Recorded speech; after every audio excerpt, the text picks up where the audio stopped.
Good morning, good evening, good afternoon. Welcome to SKTV. Welcome and welcome. As you join us, let us know where you are following us from. Um, as we are with the rest of the guys here, um, let's share the show, please. Give me 1 second. Share the show.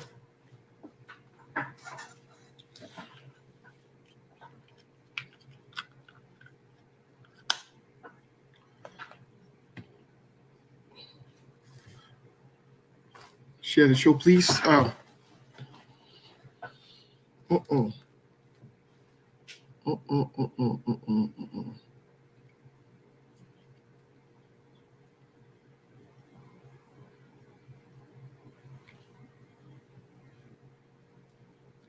Let's share the show, please.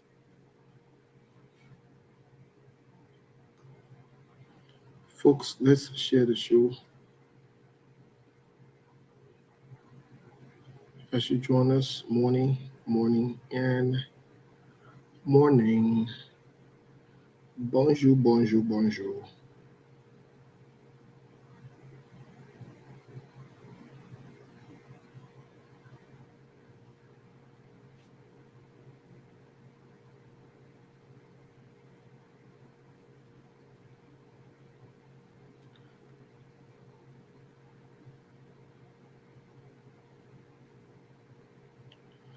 Let's share the show.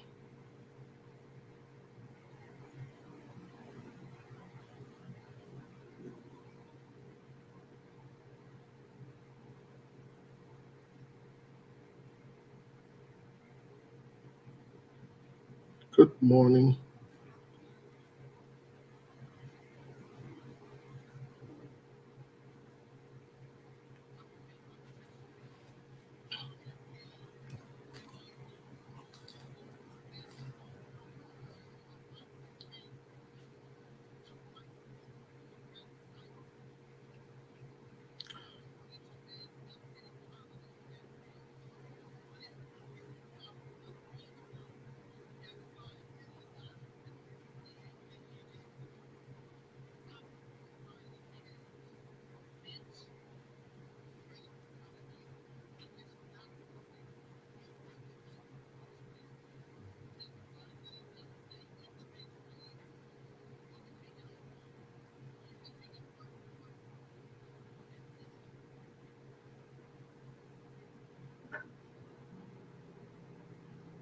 Let's share the show, folks. Good morning, Tracy. Tracy, where are you following us from today?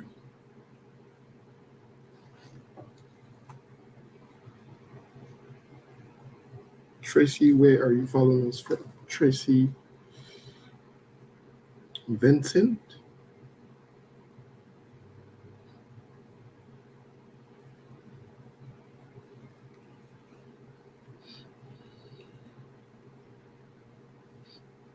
Tracy, where you following us from? Don't be shy. Don't be afraid. Tell where you following us from.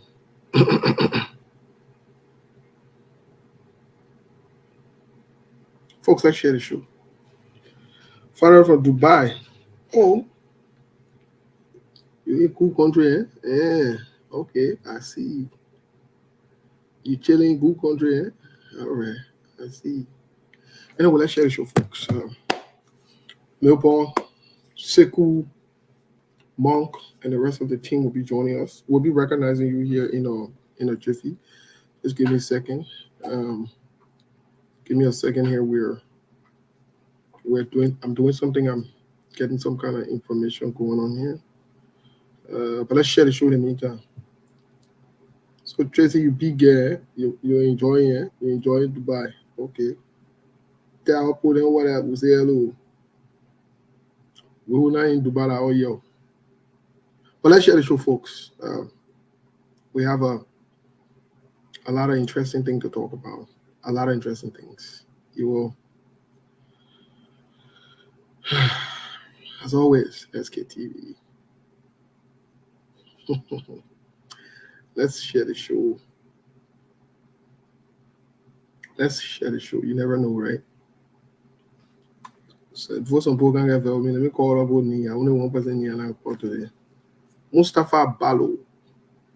Mustafa, what's up, my brother? What's up? What's up, Mustafa? Happy New Year to all of you. Happy New Year to all of you. All of you. All of our friends, all of our folks out there. Happy New Year. Happy, gigantic, humongous, fantastic, fabulous, wonderful New Year to you. As we are with the team from Liberia to join us here. Happy New Year. Wish you and yours a prosperous, tremendous, wonderful, magnificent, splendid. Today we're back to speaking BB book. Happy New Year to you and yours. Happy New Year, folks. Let's share the show. Let's share the show in the meantime.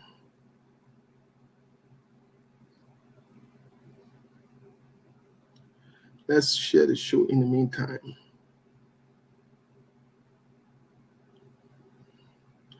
Let's share the show. Okay, I think we're getting signal from our friends from Liberia. We'll be recognizing you in a minute, folks.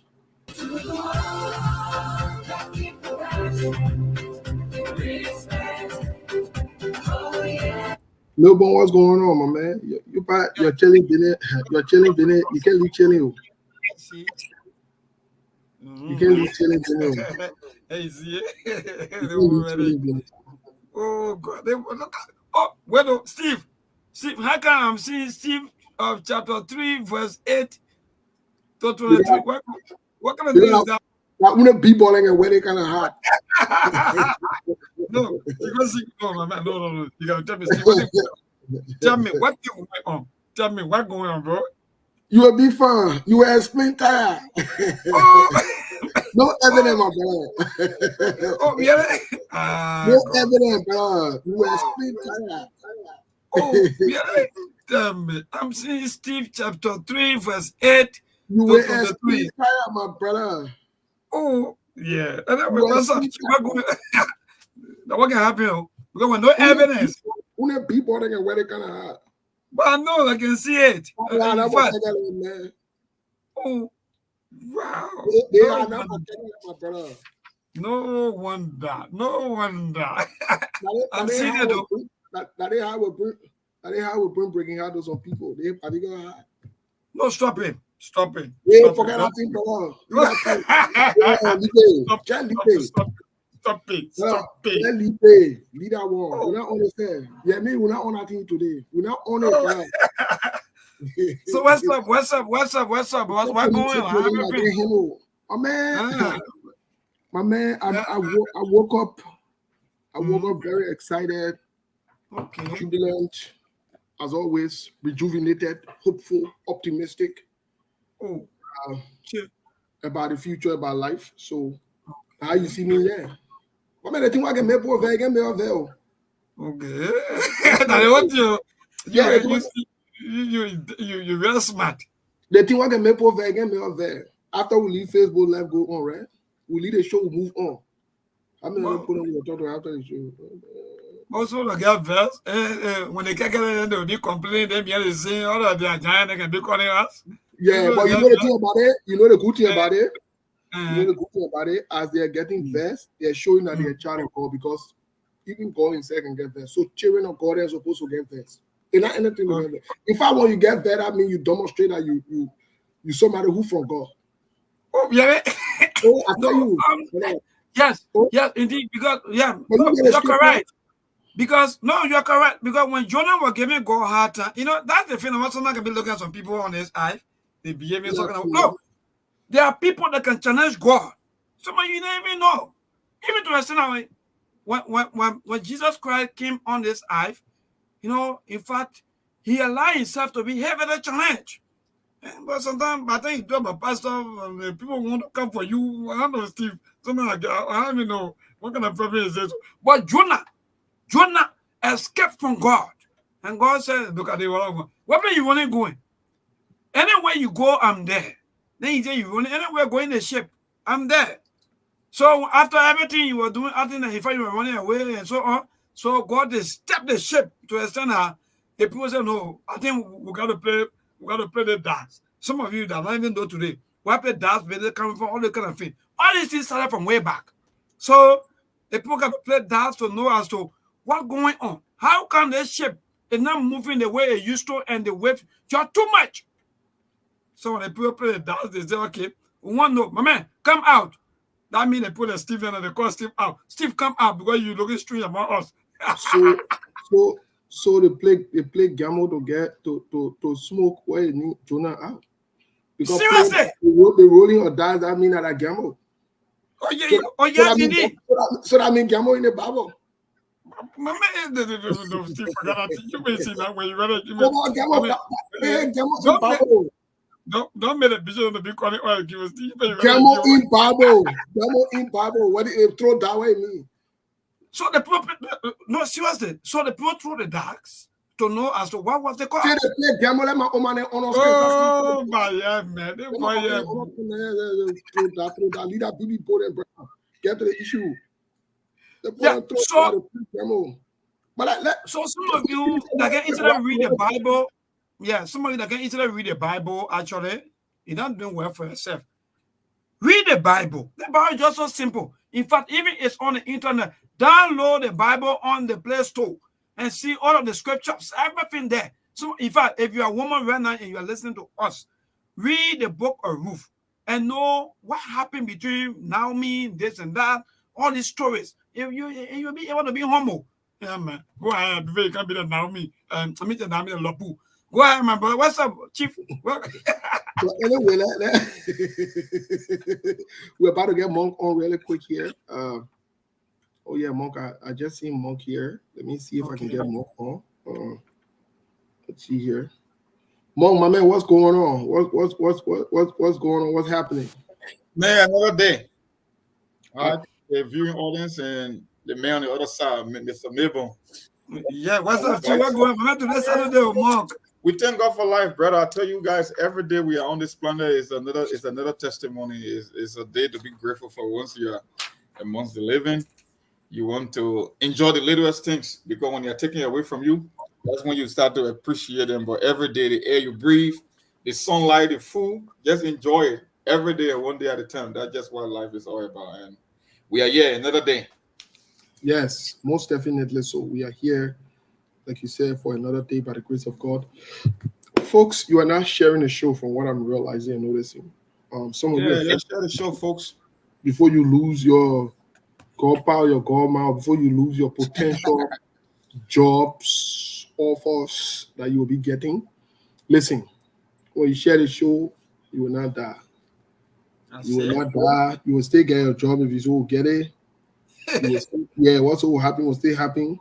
If that castle will leave because new girl in another new woman in another what they call in another government, she will still leave. He will still leave. So stop playing safe. You will not die. Anyway, go ahead, Steve. No, go ahead, please. You know, there was a guy who called me a couple of days ago. He said, Monk, why is it that relationship is so hard to maintain these days? And why is it people marriages is breaking up here and there? I said, my brother, from my own observation, I will tell you it's because of technology. He said, what do you mean? I said, because of technology now, it takes an extreme level of discipline to maintain a relationship. For the first time, you can view 1,000 individuals. You're able to go into that inbox and drop a message. We never had it before in human history. The only people you have access to are people you could see on a daily basis. But this day, you can sit in your living room and see a woman from India, and you are able to contact her. So if you don't have that discipline, then forget it. You can kiss relationship goodbye. So there will be tons of marriages and relationships that will be broken every single day because of technology. So just get used to that. Go ahead, guys. Thank you, Mark. Well, in speaking about that, I see people that stay bouncing. The 2023, 2024 will enter. That song Holy There, that song is a song. That song is a strategic song. I tell you what, that song is a strategic song. No, let me tell you. Even my boy neighbor who over there, the open groom. they gotta make coffee in the morning. They gotta make water in the afternoon. They gotta make sure it's ready. Just because because any attempt. Can you imagine you get money 10 standby unit? So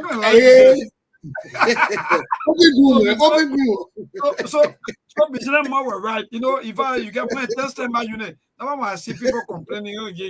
No, I said don't complain. That's the time and that's the life. So we got to enjoy it.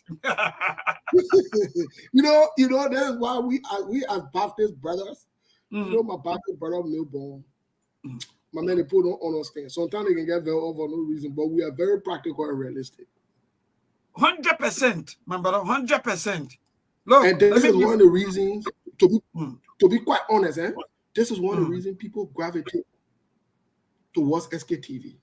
Let me tell you something. We say clearly, fairly, openly, as it's supposed to be. Can you imagine when we leave the show? And kudos to those of you who muster the courage to call.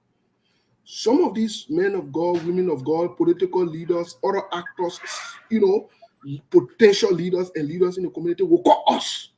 And we have conversations with closed doors. And you know why? Some of them want to provide clarity and context to some of the things we say. And sometimes we encourage them and say, you know what I mean? Come on the show, let's discuss the issue there. You understand? And we are open to receiving calls from all actors. But on SKTV, we're not here to sugarcoat or hide. I see some people that were getting there at the woman of God who married Lopu. Let me say this before we get into the program. Oh, why the woman of God decided to marry Lopu? Let me tell you something today. You don't read Bible, that the problem with you. You don't read Bible. Two groom adults decided that they will come to the pastor to marry them. The pastor is fulfilling God's will on earth because Bible says whatsoever God put together, then nobody put a center. Who is that pastor to say I will not marry you? The pastor, a private investigator? You're not serious. You're not serious. You see that the issue there? You're not serious with serious issue there. So I expect something. Then you're getting very with a woman of God who is promoting unity. And marriage in the community, then you're there. And you say you want to marry again. That's why you can be praying and fasting for. Somebody decided they will promote marriage. Then you're there with a woman. Oh, the woman of God shouldn't have married her there. And the woman of God will do what thing? Disobey God's word. You want to go to hell? In fact, when I can't Liberia, when I visit Liberia, I won't visit that woman of God church. But I people go read the book of Ruth. That's a thing. But anyway, I won't visit that woman of God church. But they tell me I won't say that. The church right in the piazza that church me I won't say that in because the church, from what I heard, the church is in the piazza that piazza church me I won't say that in. I won't be in piazza church. I won't give my life to God in piazza church. I won't be ready there. What thing happen? Somebody who fulfill God's way, that you can't get their way. Anyway, let's get to the issue here. So quickly before you go to the issue, social issue, Bishop J. Allen Clay reached out to me and he said, yes, indeed, maybe on that information that you posted or that you were talking about. It didn't happen, but somewhere around in the Middle East, according to him, he said that happened in the East Africa, not in Liberia, according to him, but he said we don't know the pastor or we don't know this pastor and his wife, but indeed they happen. But indeed, quickly, Steve, before we go, okay, so even if it is true, Steve, that be friend, right? It is wrong. That's one of my questions. To tell Steve that, yeah, indeed, Steve do the right thing. It is wrong to tell Steve. So, Steve, I just close up with that. But indeed, the bishop. So, like I said yesterday, Bishop Clay, we know him. He's a good man. Indeed, 100%. He's a good man. You know that I told you on the show. I don't call anybody man of God. I don't call everybody man of God. If I put God tattoo on your knee, that means you serious your life together. That means you will call Prince Johnson man of God. That means you will call Joria man of God. You know ever hear me say I do that before? You know hear me call what you need the chairman of the Unity Party. You know hear me call him man of God before? Luther Tape. You know hear me call him man of God before? I will never call those people men of God. You know why? Yeah, imagine that our brethren know. Forget that thing, man. Leave that thing. But I get to the issue. So if you hear me saying bishop, that means that person is serious. You understand? That means they have met the requisite requirements for me to respect them to that level to call them bishop. I don't get call anybody man of God. And I in your men of God flavor and men of God thing. And I'm not looking at men of God, woman of God. Myself, we are men of God. So the pastor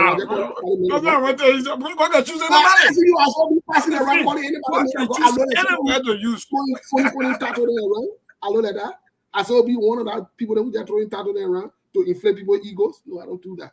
But Bishop Clay is a good man. He's a bishop. He's a man of God. And thanks to him for providing clarity and context. Yes, we have followed the story. And yes, it did happen. But that's in another country. Yes, indeed. It has nothing to do with Monrovia or anything with us in Liberia. No. So that means the choir member then who were worried, you were holding your lady and you wanted to lead her. Don't worry. Don't leave it. Hold it tight. Hold it tight. Don't leave it, man. Don't leave it. Mama, that leader. So in fact, tomorrow you will sing. Tomorrow, don't worry. No, you're not leaving the choir band. Why are you leaving the choir band for? Any attempt to move on the choir band, come to SKTV, we'll discuss the issue. We'll ask you. We'll go into detail. But folks, welcome to SKTV. We just wanted to make sure, you know, sometimes we can't just do everything with festation and politics. People stress and people worry. Sometimes we throw in some of these things. Yeah, that's true. Balancing, get into some social discussion, international politics and stuff, that family issue, you know. I'm telling you to create balance. But we just can't hold our face, just breaking me. But we're not on it. So, you know, just slow down, rely on mental tension. All the people who are worried from the choir, just so you know, you are reinstated automatically. You will sing tomorrow. You understand? Yeah, but people put in there what they call the whole body been shaking. Yeah.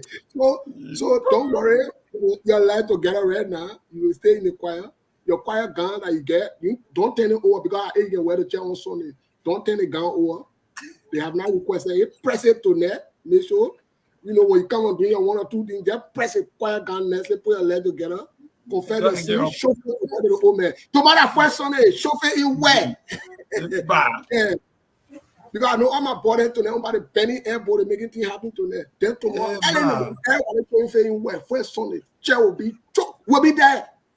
You are good for you today. We'll be there. That's cool. But anyway, folks, welcome to today's edition. Today's the 6th of January 2024. Let me mute Monk here. The 6th of January 2024. Time here is 11:31 a.m. We got a lot of different things to discuss here, but we want to, as always, the Liberian people are the most important people on earth. But most importantly, the Liberian women are the most beautiful women. We want to run quick to Melbourne to get updates, and then we will give you other news in just few seconds. We'll get to the musical break and share the show, because you're not sharing the show. That the problem there, that you see that the thing where I get something with your count the show, your jab being selfish. See some of your smiling, you're laughing, you're enjoying yourself on Saturday, you're chilling. Some of you watching on YouTube on your BBTV. There, share the show. You will not die. Share the show. The weekend. What do you do? Okay, so the one we're not talking until you share the show. Anyway, Please don't be selfish. Share the show. Good. So thank you, Steve. And let me say good evening to all of you, our dear channel listeners, our followers. Indeed, today is Saturday. Maybe you are maybe you are not able yesterday to chip in or maybe into our SKTV account. You can also do that for those of you that always following us, especially on the Facebook. Thank you so much. So yes, indeed, Steve, Bizona Monk, and the rest of the team. Today is Saturday, and the time check in Liberia 28 minutes, climbing out to 7 o'clock. So that means we are in the evening time right here in Liberia, and today the 6th of January, and the first month and the year remain the same, 2024. So indeed, there are a lot of things happening, but politically, I think the tension a little bit drop, especially when it comes to the confirmation of the Associate Justice Musa Din or Councilor Musa Din, and that of the LRA boss, young how they call it, Somora Wolokoli, and yes, indeed, Somora Wolokoli.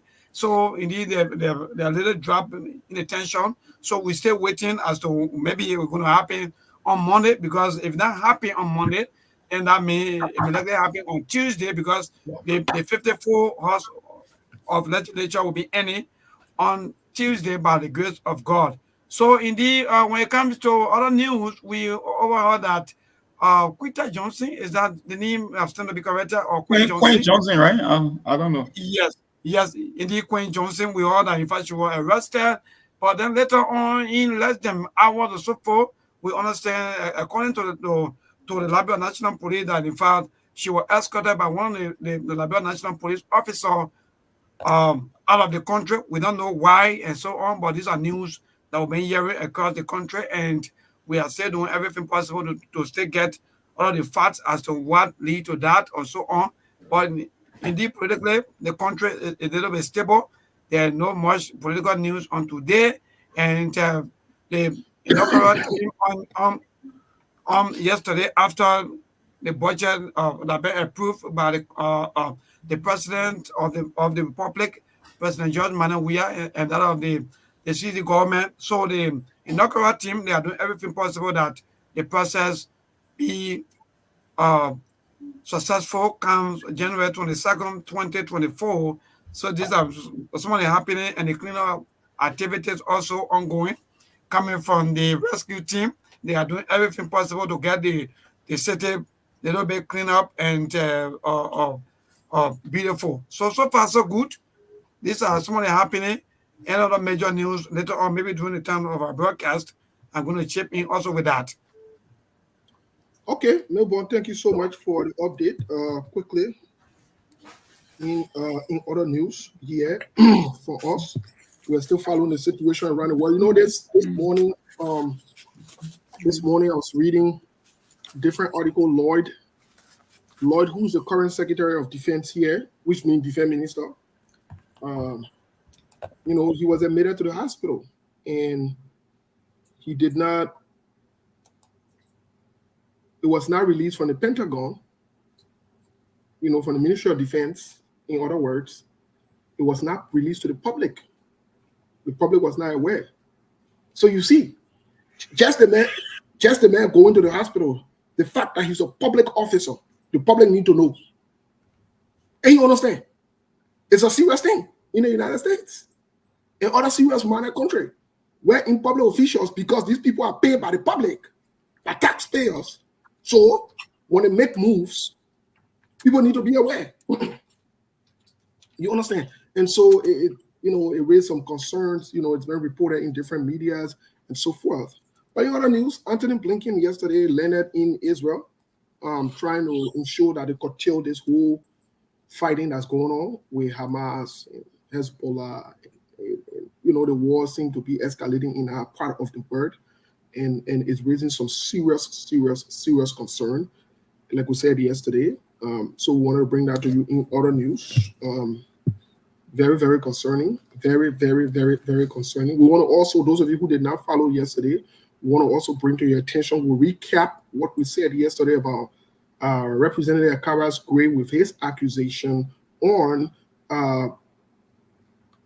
the the Secretary General of the Unity Party, Amos Twe, that Amos Twe is on government payroll. And you know, some people say, oh, you know, that thing a normal thing, and that thing a common thing. That thing a no, they're not normal thing, they're not common thing. They're not normal thing, they're not common thing. They're not normal thing, they're not common thing. It's only normal in an abnormal country with abnormal people behaving abnormally. Normally, it shouldn't be that way. Only in Liberia, we may excuse this for one group of people. We may excuse it for because we want to replace one group to another group. If Amos Twe is truly working in the Senate, we need to know. And we're following through with it. That's not something I'm going to leave. So you can't be passing around and say the government was corrupt, the government was crooked, and you decide to come and rescue them when you were taking pay from the same government and you were not working. We're on that particular, we'll continue to give you guys update as it unfolds. We're not playing no games here. We're not targeting nobody. But the truth of the matter is we need to bring some of this abnormal behavior to light. If you choose, you the public, to do something about it, say something about it, it's up to you. But our role is to bring these things to light. Let me tell you something. Today. You know, the issue of public servant, the issue in Liberia where you say, oh, you know, that thing that happened in the other person time. I mean, yeah, they lead that thing. Nothing will change. Yeah, they lead that thing. Something will change if we decide for something to change. If we say nothing will change, then what we passing around giving ourselves hard time for? Then we are a hopeless group of people, all of us. Then we are a hopeless nation. We say that because somebody been doing it 100 years. So that means it's normal. We should normalize those things. Yo, come on now. So, I mean, we've been following with our story. We'll talk about it a little bit more today because we need to get back into it. It's important for us to get into it. There's also been reporting around, if you have your lands around the I think that upper or lower Makibi area around going to the airport way. I think when Sekou will join us later, maybe he will play one or two of the video we have, if possible. Foreigners are drilling over there. They're digging sands, they're digging stuff, and we don't know who gave them the permission to do so. So we are doing an investigation. It was reported to SKTV, and it's very, very concerning. Very, very, very concerning. And in other news, our boy Donald Trump, our former president Donald Trump here, he seemed to be hanging on the Supreme Court to decide if he will be on the primary ballot in Colorado. So we are waiting on the Supreme Court to rule on that. People will say, "Oh, this is all political." You know, they witch hunting him. They did this, they did that, they did it one, they did that one. My friend, nobody just wake up in the sky and just create cases against you. Hey, Donald Trump must have done something to get him to where he is. But now our issue will wait for the Supreme Court here to decide what's going on. And once the Supreme Court decide, then we can say in Liberia, the Supreme Court is the arbiter of all things in the nation, in the land, right? When the Supreme Court talking to us, the Supreme Court is the final arbiter of the law. Guess what? Supreme Court are final arbiter of law here too. When Supreme Court say A that A, they say B that B. But I listened to a pundit who was saying one of the justices, it's time for him to step up because Donald Trump did him a favor or Donald Trump fought with him. I thought that statement was very insensitive, very concerning. When you appoint somebody to the justice system as a sitting president or as a former president, it doesn't mean they owe you a favor. That's not what it means. That's not what it means. And that should not be done. The same thing with Frank Mossadegh. He does not owe President George Weah a favor. If he owes anybody a favor, he owes the nation and the people a favor. Should he get nominated? That's how it is, and that's how it should be. You can't say, "Oh, I appointed you there, so you got to stand for me. You got to talk for me." No. You leave people, let them be independent. But folks, let's take a quick musical break. We'll be right back. As soon as we get back, we're getting straight to the issue. Just few seconds of a musical sound bite here from the SKTV. Like Melbourne will say, don't you dare change the dial. Don't you dare change the dial. Make sure you stick with it. Stick right with you. Don't switch no station. Don't go listen to the report and a halftime and let me go listen to the news. Forget about that halftime thing. If it will be a team, it will be a team. Don't worry. Don't worry getting yourself out of all. What are you switching radio for? Don't switch. Don't switch the station to go, yeah, if your team leading, they're leading your team far. You think because you listen to over 30 second round, you go and switch again. That means your team not redeeming. Your team not redeeming. Your team is a losing team. Maybe you need a change team. You know what I'm saying? But I get to the music of prayer. We'll be right back. There are things we can do. We bring in good news and we give it to you. We talking about podcast and connecting people and culture from here and up out of the globe. Foreign people who waiting to sell. The blessing that time and the efforts are rare. The brothers giving us here and the promise of them. The work of my life without fear. A lyrical health. Master. Play Paris, who make on you. I can't ask you if you been you. Say my journey, Tina can ask my jamo.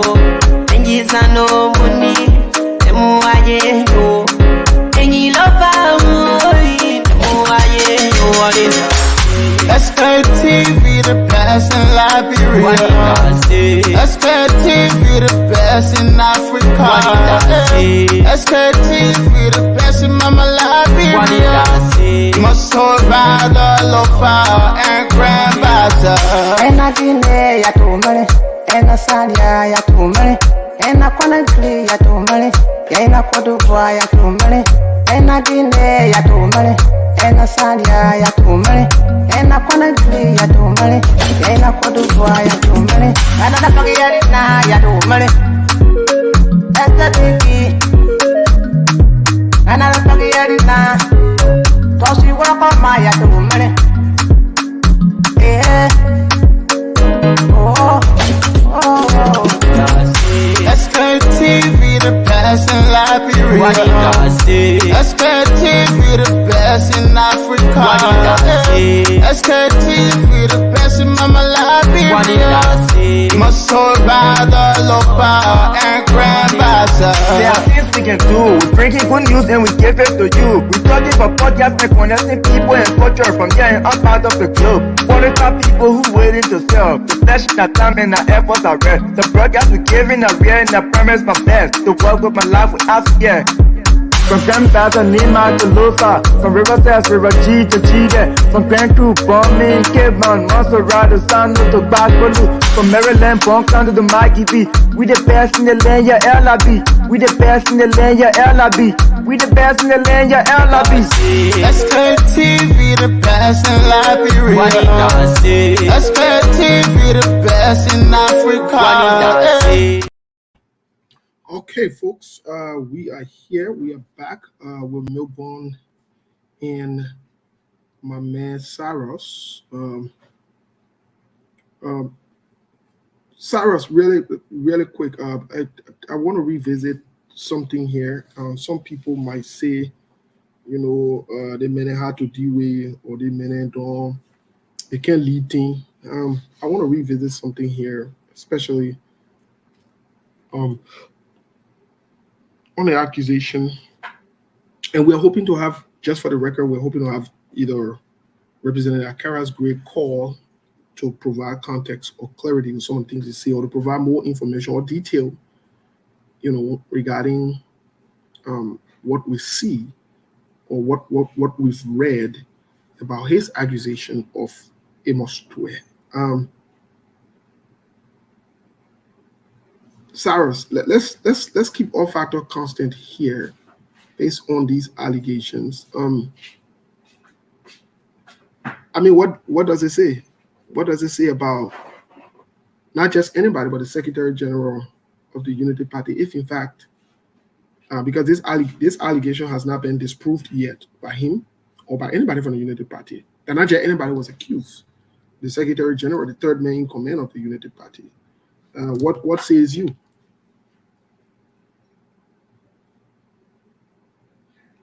Cyrus, are you there? Yeah, I'm here.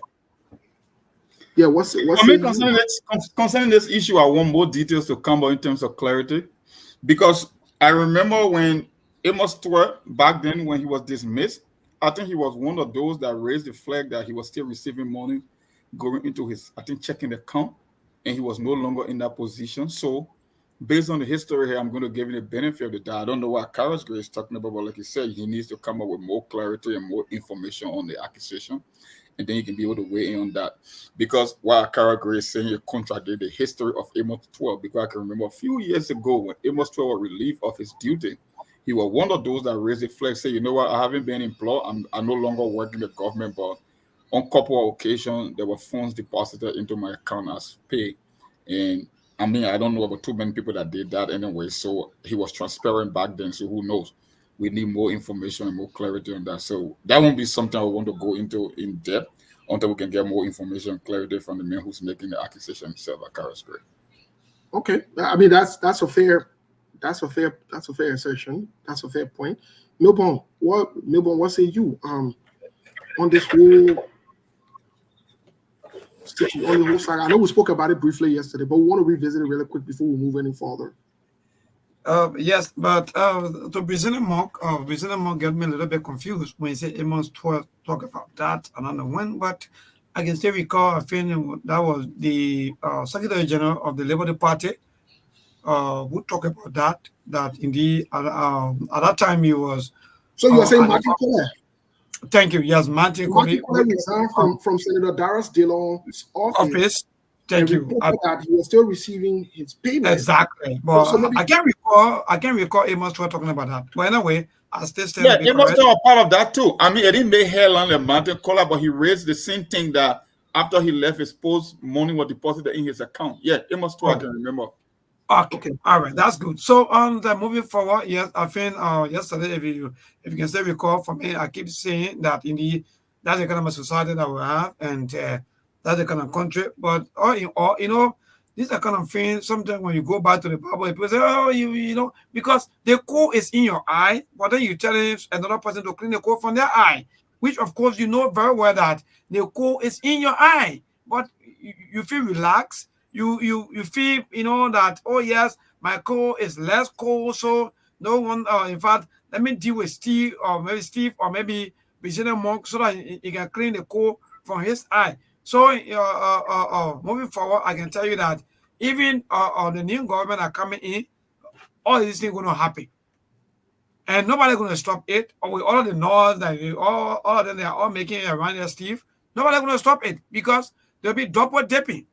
People will be sitting home and they'll be taking salaries. Even some of our friends, they even call us, "Oh, maybe I'll be working 2 to 3 times. In fact, I'll be working to 2 to 3 places. Some of you are causing noise here and there. You're not getting, in fact, what we'll be getting." So I said, good. Some of us, we're not working to get what we want to get, but we want to get better Liberia. So you can be on more than 4 to 5 payrolls. Well, that's it. So, Steve, this thing happened, and people feel relaxed. People feel that, in fact, this country, there's no system, so people can do anything that they want to do. People can maybe invest all of the riches, take into everything just because why they feel that the citizens are, lack of knowledge. They don't have nothing to do. So sometimes they just put 1 or 2 things together. Like, for example, what happened when at that capital building? Whether you like it or not, all this happening when at that capital building is heavily political motivated, because politicians feel that the only thing that they can do is to put the people here together, and the people themselves to think otherwise, to say, no, I think I have to think about Liberia, think about the system. Like our foreign, one of the presidential candidates, one of the lady, in fact, she said she's not into the race, to get rich or so on, but she's into the race to get the system better. Like, for example, you, Steve, when they take you from over maybe Ministry of Foreign Affairs, but the system is there, the civil service system is there to maintain all of the transactions, all of the payrolls, all of the happenings. But right there in Liberia, my brother, people place people on payroll with no hay and tay. People said, they just collect their salary every month. I can tell you, my brother, that indeed this thing is just normal thing in our society, and to just get rid of all these things, that means you should be strong. I mean, you should be that president that's going to visit every office. But when you let back home and relax, my brother, this is going to happen even more than what you even expect. So for me, I think the only leader that we really that can do that is a leader that will visit the office from day to day, from morning to morning, from afternoon to afternoon. But other than that, my brother, all this will be happening. People be taking pay, they'll be sitting home, we are working, they'll be working to 2 to 3 places. Okay. that's So let's go back to something that I think that's very important that we need to understand in our country, or we need to understand in Liberia. Something that's very, very important. Both governments, especially the CDC, raised the alarm of the payroll being bloated, or however you want to term it as, right? In other words, there were names on there, people were taking pay. The CDC raised, could this be one of the people that were on the payroll that were taking yes, pay? Yes, Steve, you may be correct. Because once upon a time, sometimes it's good that sometimes you just move from your comfort zone to go out. So I was sitting with one of the adult Civil 7, and he told me, he said, let me be frank. Before CDC come to power, I think the strength of the Civil 7 was somewhere around 40,000. Yeah, 40,000, and CDC told it was not to downsize, rat-size, and all those kind of things. So what it does was, they said, okay, sometimes the case, I think we're going to homologize the people's salaries. Now, for example, if you, Steve, you are making 1,005, maybe they'll give you 500 or maybe 750 or so on. Then maybe they bring in 2 or 3%. Maybe they'll be making 250 or maybe 300 to be able to share your salary. So, so when the person told me, the person said, so right now the Civil 7 stream is around 60 to 75,000. I said, really? The person said, yes, indeed. Maybe I'm telling you. I said, okay, I hope to see that. So indeed, if on the Unity Party and so hierarchy of the Unity Party already start speaking up, like for example, Amara Kone was also talking about, yes, indeed, the salary organization was not wrong, it was good, because why these are things in fact that they were fighting for, but how be it to bring other people on board, maybe it was one of the things that maybe he may not really take into consideration. So moving forward, maybe I may see the new government, whether elected or not, to all of our people out there, I may see either runs or downsizing, or maybe taking, because mind you, when you go back to American, he said that the entire budget is something about reoccurrence. That means every month is just about salary. Every month is just about salary. And you can't work like this, where all of the resources will be going beyond salary. Then what's going to happen with our people in the rural community where there are no water? What's going to happen to our people where there are no electricity? So that means there'll be no development. So all of these things, my brother, is a very serious problem. And for some of us, we know, and we can tell you that if the government is coming in, they got to be radical, they got to be careful, and they got to be, fast thinking. Because if you don't do, anywhere you go there, for example, even the free tuition, you got to pay attention to that. So there are a lot of things that they have to pay attention to. The free tuition, there are WAS fees, and so forth. So all of these things, they're all, bucket into something, everything go into the budget. So you are right. I think the rescue team, they have a very huge task, and they have to look at all of these things carefully, or else something, maybe what they've been speaking of, because campaign, mind you, when you are in opposition, why you be saying, they weren't happy, or they don't want happy. When you are into governance, that's two different things. So if you're not careful, now you, instead of you now telling the people what will be happening, now you start defending, because the opposition now will start exposing all of these things, and you will be defending. So that's the kind of control that will happen. Yeah. Let me ask Monk this question. Monk, what would downsizing or cutting down, what are the harmonization? Let's break this apart first. Would downsizing create problem for the incoming administration? If so, why? Monk, are you there with us? Downsizing will be a short-term pain for a long-term gain. It will create problem in the right now, but in the not too distant future, it will be okay. Oh, Steve, you and myself live in Western society. Even if you read a book called Why Nations Fail, it was the same argument that people made in that book. People say, oh, why is it that institution, let's say, whether it's America, whether it's Japan, whether it's Western Europe, why are they so prosperous in sub-Saharan country, Africa, Latin America, and Southern Asian country? Because of institution. Look, my brother, you will have to make decisions that will be tough now, but will pay dividend in the future. Any society that depends on the public sector is bound to fail. You can only expand in the private sector. Look, we have more than 350 million that live in America, but less than 3 million people work in the federal government, in the entire federal government, including the military. Why you think so? Because the strength of any industrialized country depends on the private sector, small business, entrepreneurship.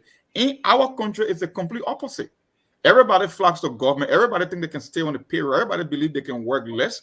Everybody believe in the culture of impunity. So it will be the same old thing. Look, if I were on the Joseph Boaga team and I really wanted to give an advice, I would believe that Joseph Boaga should put everything aside and just focus on reform and be the reformist. Just make some tough decisions that other leaders coming in the future could build upon. It's not going to work. Look, but President Monk, what you are saying, what you are saying, to be quite honest, it's not realistic, because if from a political standpoint, if Joseph Yuma Boakai's administration decides to focus on downsizing, that could create disenchantment. It could also create opposition from within, especially the people who were on payroll already. And then also, where does this idea that they campaign on? Well, let me end this thought. I beg you. Where does this idea that they campaign on, that the harmonization of people pay will be brought back to regularity? So how do you reconcile those different factors? And when you're talking about downsizing, what do you say? Moses, one of the main things that you were doing, I mean, you were trying to engage in as a leader to make tough decisions. Not every decision in politics comes with a price. You know, this politics is not corporate or in private sector, it's politics. No matter which side you find yourself, there will be some political price to pay. The question is, what price will you be willing to pay? You see, one of the unique advantages that Joseph Boaga comes with to the presidency, he's not looking at a second term. He can put in place measures that history will remember Joseph Boaga for a lifetime.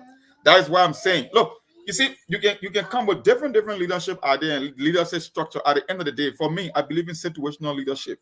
Sometimes the condition you inherit will determine the kind of a leader you will become. You know, let me just give you a typical example. People say, oh, Obama came to concentrate on healthcare, Franklin Roosevelt entitlement program, or Bill Clinton on institutional reform and real estate.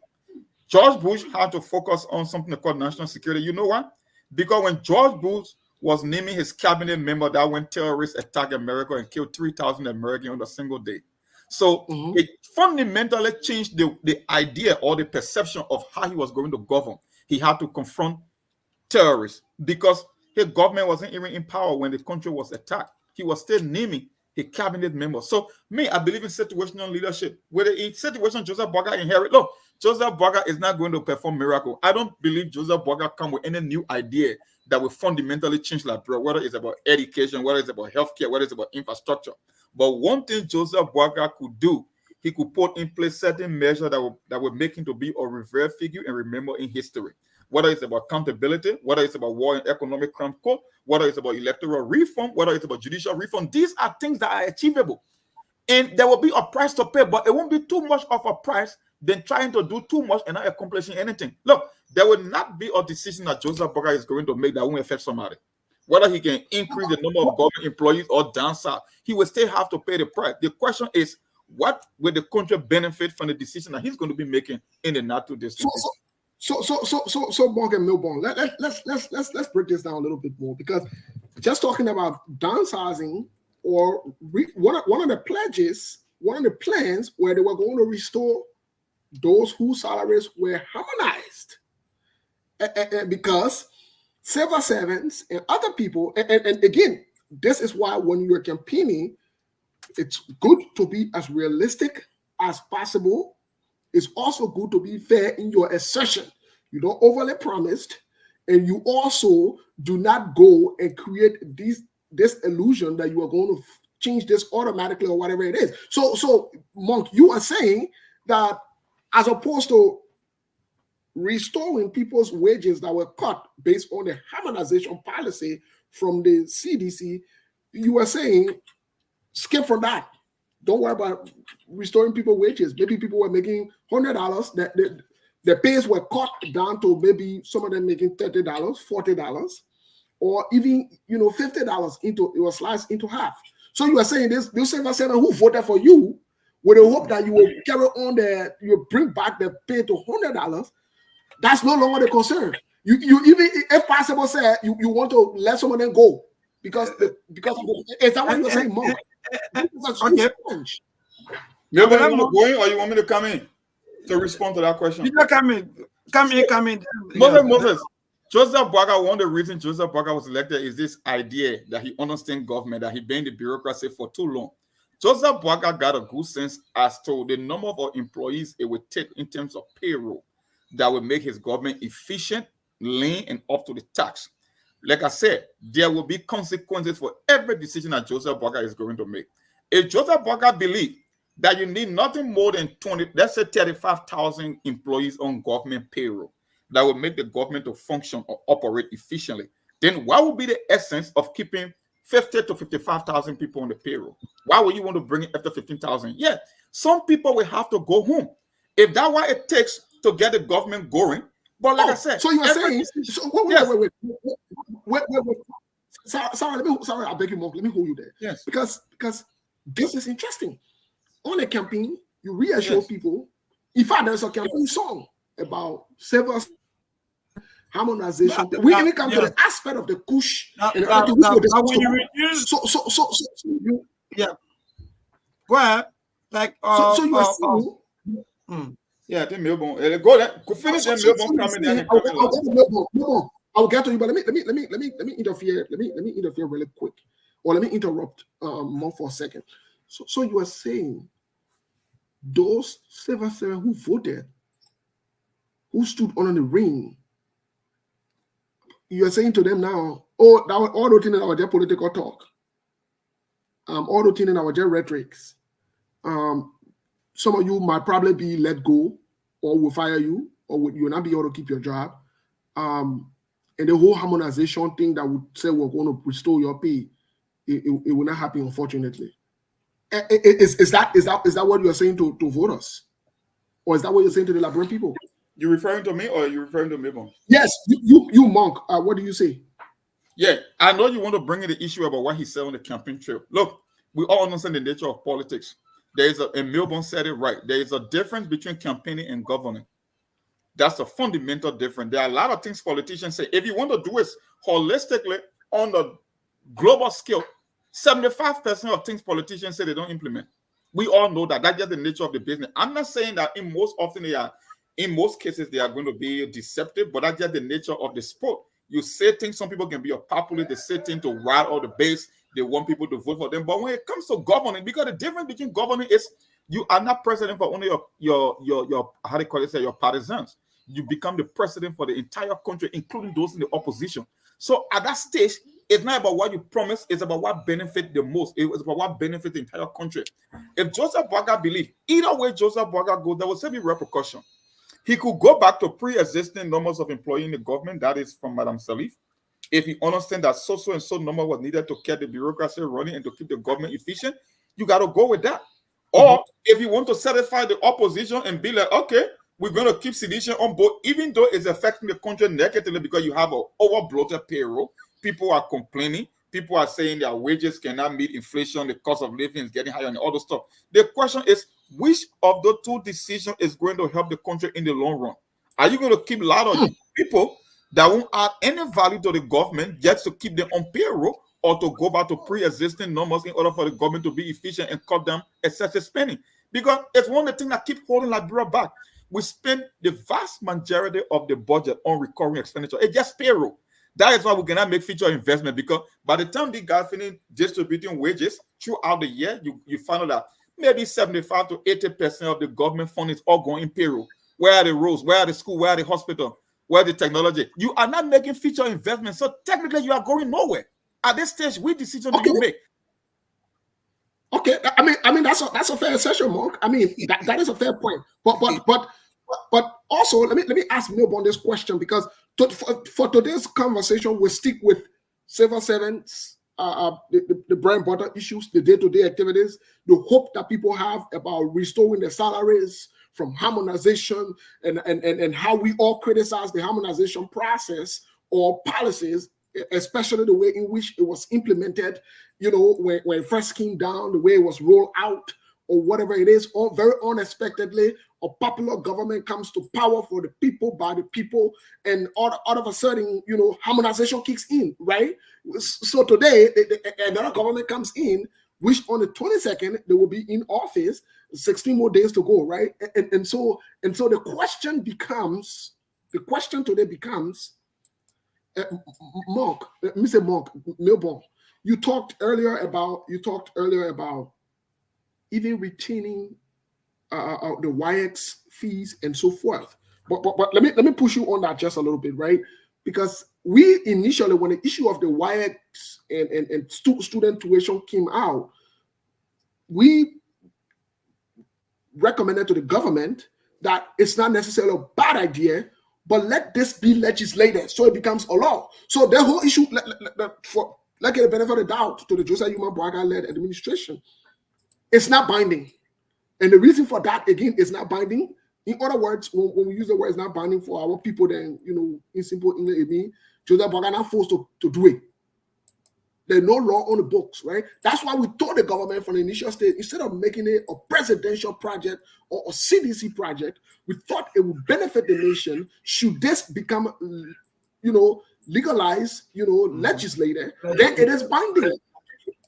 So Melbourne, if they with the expectations of some students who benefited from also this tuition, some Liberians or white fee or whatever it is, if the Joseph Yuma Braga administration refuses to uphold that, do you think they'll be right? Do you think this is a problem? What's going on? Thank you, Steve, and let me say thanks to President Monk also for that beautiful his own talk on all of the happening. Indeed, Steve, there are two ways. Mind you are into politics, and the party, as a party, they will be looking at Honorable Joseph Yuma Braga leaving the party and also maintaining their own prestige. So there are two ways, because if they're not careful, maybe for example they only want to bring in Honorable Joseph Yuma Braga and selling after that, maybe the party be dissolved. No, I don't think that's what they want. So you gotta be careful. Either you maintain, and if you're not able to maintain, either you find another best way forward. But you can't get rid of everything, because mind you, if you get rid of, for example, the free tuition at UL, you'll be getting all of the students coming out to protest, and that will not be good for your governance or maybe for your government, and also the WAS fees. That's another thing. Thank you so much for that other brilliant point that, in fact, it should have been legislated. But how be it, maybe due to the president's own wisdom, he thought it was not to put it maybe before the horse. But how be it, if this coming government not look at that, because you, Steve, and Mr. Monk, if you not look at that, also there will be people too that also supported you, and some parents that are not working that will be thinking out, no, you can't get rid of this with all of the hard time president we are going through, or maybe the city government was going through.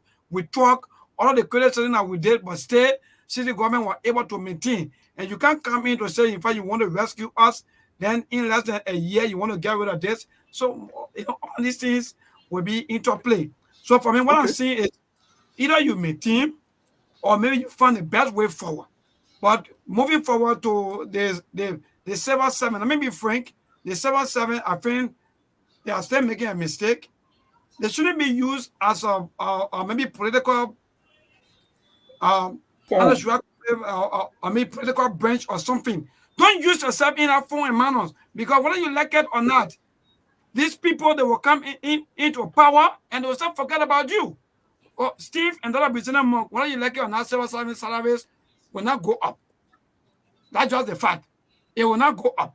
You go up, you come down. It will not go up, because even pay you is not easy. They're talking about increasing your pay. So where money will come from? Melbourne. Then like one would say, politicians make promises on the trail. They use people's situations or they use the current issue from the current administration to say, hey, listen, these people not doing the give what you will do this, right? So at the end of the day, whether you like it or not, civil servants and the common people, the day-to-day people are the victims of all of these political rhetorics and so forth. But interestingly and very importantly, Liberians oppose. Look, whether you like it or not, one of the places that President George, we are apart from, the beginning where the condominiums were built. But one of the places that President George Weah hit rock bottom, and it became a problem for his administration, as evidenced by that, Senator Darius Dillon were able to win CDC in a stronghold, even though there is a precedent that the sitting government would always lose Monserrato. But one of the places they hit rock bottom was this whole issue of harmonization. That became a serious problem, whether you like it or not.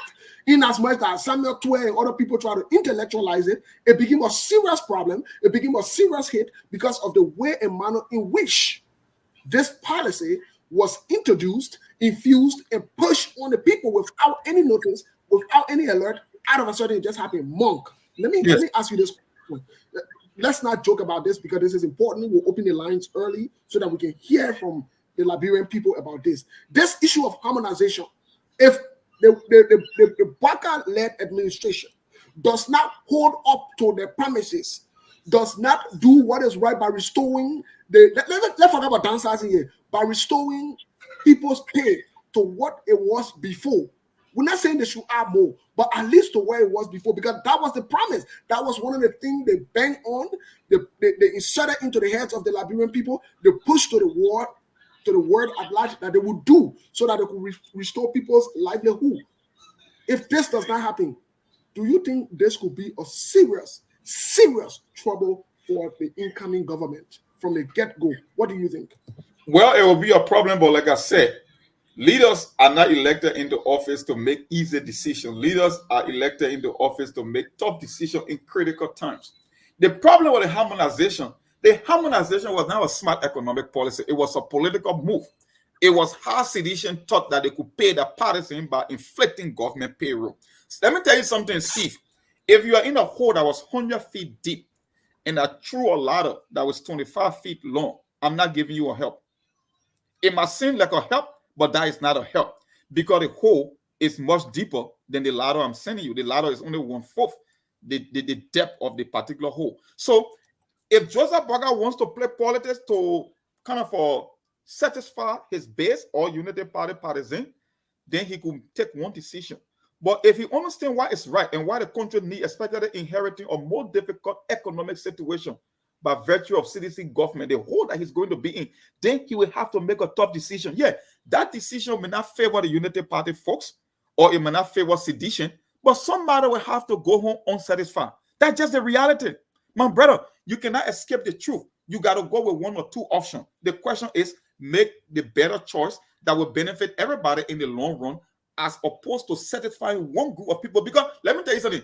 No matter what, so then, Monk, let's keep what you are projecting, right? Yes. Let's keep the view that you are projecting here, the assertion that you are making, which I think is fair, right? But on the grammar scheme of things, right? The question becomes, what do you think will be the political price the Unity Party-led administration would have to pay?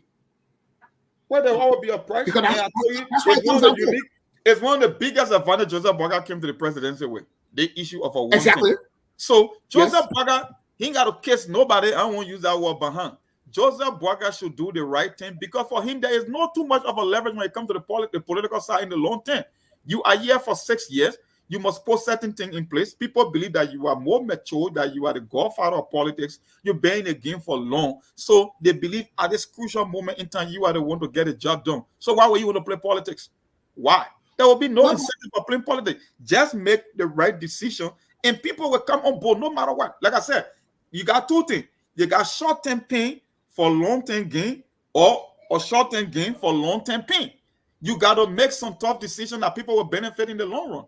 And that way, I would say, go back to pre-existing, to Madam Sally level when it comes to employment, because at least people are getting a pay on time, people are getting a regular salary, opposed to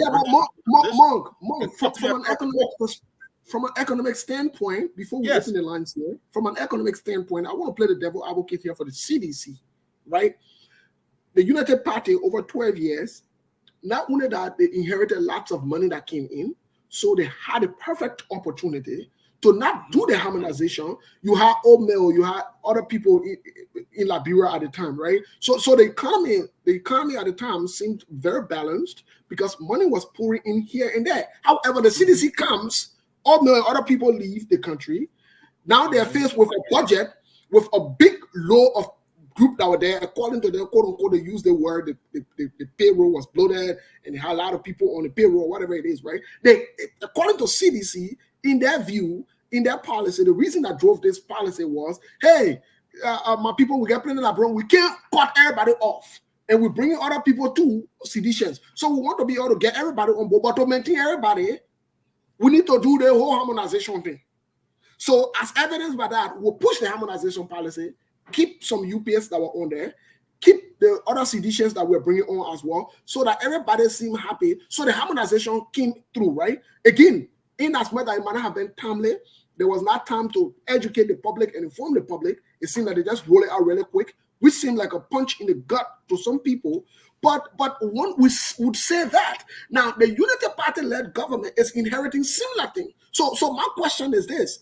If you are going to downsize, if you are going to say, you know what happened, we can't do the harmonization thing, we're not able to increase your pay. And Joseph Boakai one term does not mean the Unity Party. Can we say so quickly, Steve? Can we say can we say, Steve, this is what they've been praying for? Because I'm not going to admit to that in fact they've been fighting over this harmonization. So what do you say? Because the same question on the case you just made, and this is why I think Joseph Boakai is going to be vindicated if he was to maintain the pre-existing payroll from Madame Saliu-led government. Because you cannot have it. This is where politics and government clash into when it comes to leading the affairs of the state. CDC, they dug a hole for themselves. You want to tell me that Madame Saliu maintained payroll at a very manageable number, in as much as more money were pouring into the country, right? You had the NGO, you had Omio and other people, foreign capital coming into the country, and they were able to shrink the payroll. Now, these guys who came and told us that they increased the national budget by almost 200 million are telling you they have to implement harmonization. It doesn't make sense. That's a confusing statement because you are telling me United Party cut down the size of a payroll in as much as they have more money. But the people who are telling that they brought in more money than United Party want to carry on harmonization, how do you balance the two? So that's what I'm telling you. Either way Joseph Boakai goes, there will be a price to pay. But I would prefer he maintain the previous payroll because I just gave the analogy. You are in a hole that is 200 feet deep, and I'm sending you a ladder that is only 25 meters long or 25 feet long. It's not a help. It will look like I'm helping you, but that is not a help. And that's what CDC did. CDC thought harmonization was more of a political move. It was not a smart economic move. They brought more people, added them to the payroll, and guess what? When it came time to pay them, they couldn't find the extra money to pay them. They had to cut from other people. So if I'm Joseph Boakai, you know what, my brother, from an economic standpoint, I know there will be a political price to pay, but I will take that price. I will pay that price for a longer term solution. I will go with pre-existing payroll, and I know some people, and let me tell you something, not only sedition, because some people say, oh, seditions are not Liberian. No, seditions are Liberian. So quickly, so you want him to do payroll audit or what? Well, it's not only about payroll audit. It's about paying people decent wages and maintaining a certain number of government employees. Melbourne, let's assume that the total numbers of employees on the books were 45,000, and CDC came and increased it to 60,000. And you had to cut from other people that cannot even let's say sustain themselves, looking at price adjustment for inflation and all that stuff, right? People cannot even afford. What benefit is there? Even if I add another 15,000, the 15,000 are not even getting paid on time. Matter of fact, their pay is not even enough to sustain them. So who am I helping? I might as well maintain a slimmer payroll or more lean payroll that people can make decent wages. Yes, we agree that some people will be unemployed, but which one is better from an economic standpoint? And mind you, it was CDC that said they raised more revenue in history, that they increased the national budget by close to 200 million, so they cannot be the one crying foul, because it simply means they were the one lying to the Liberian people for the past 5 or 6 years. So I will stick with Joseph Boakai if he was to cut down on government payroll. Okay, well, we'll see the political ramification or the fallback should that happen. But one, thank you for that insight. Let's get to Liberia real quick. Milburn, let's hear from our people. Good. What do they think about the possibility of downsizing or firing more people, or not being able to get civil servant pay based on the harmonization policy? And you have to develop also. You have to develop so put that also in content. In fact, you have to develop. The harmonization was literally, I can call it robbing Peter to pay Paul. That's what the harmonization was all about. Look at it. Take a group of people. They wanted to be a socialist, but unfortunately, when you run out of people to pay into the system, you cannot be that much of a socialist. I mean, it must sound good, but at the end of the day, it was not a great help. It was robbing Peter to pay Paul. Okay, so 0778-339-682. That's the number to call again. 0778-339-682. Call 822 minutes. That's 7 o'clock, and this is the program, the SKTV, right here on Truth FM 96.1 today, Saturday, and we are discussing a lot of issues, especially when it comes to our civil servant. So this caller, hello. Good evening, sir. How you doing? Yeah, my brother. Good evening. Your name and from where you join us? This is Edo Ball. I come from Painesville. Go ahead, Chief. The topic tonight is very, very unique and thought-provoking. But here what I think about the topic. The President George Weah, when he came to power, he met the whole payroll at a certain number. But then that harmonization, he brought about that harmonization to be able to accommodate, his supporters. And so as a result, the harmonization became one of the worst policies ever in the economy of Liberia. So what Joseph Boakai can do is to be able to do a payroll audit. Make sure the people that were there from 2005 up to this time, you make sure you score them out, and then people who just came in. In case, hello.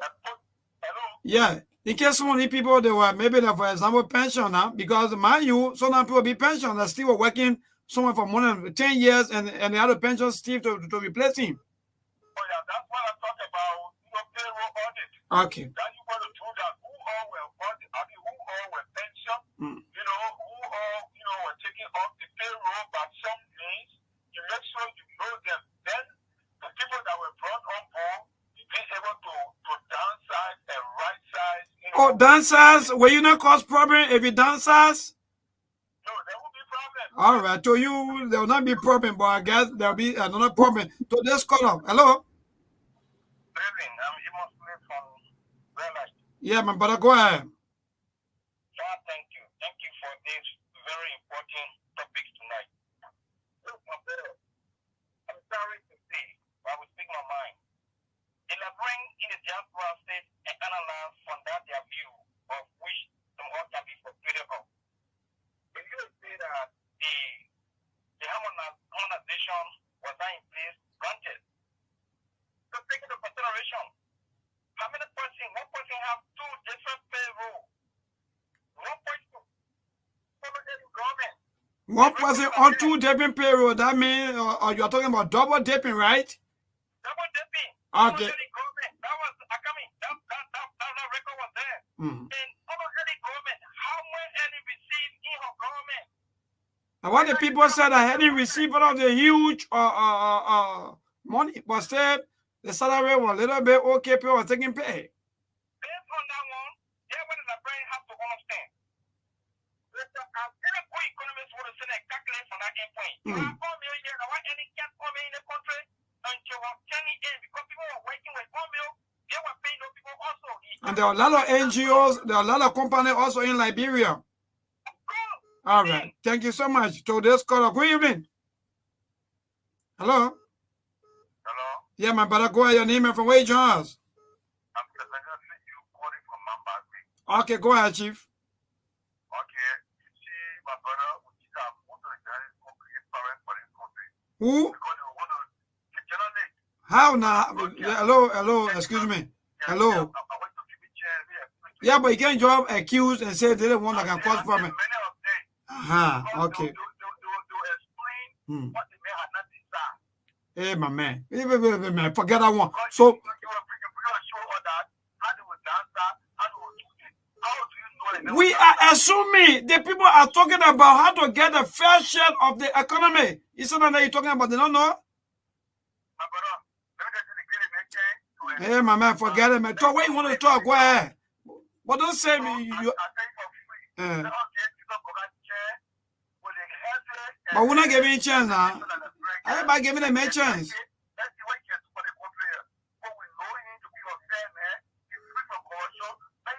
Another issue. Campaign finished, my brother. Campaign finished. We are not talking about governance. So today's call up. In the campaign finished, talking about governance, you're talking about giving somebody a chance. They may already get a chance by January 22nd. They may be inaugurated as president. Today's call up. Good evening.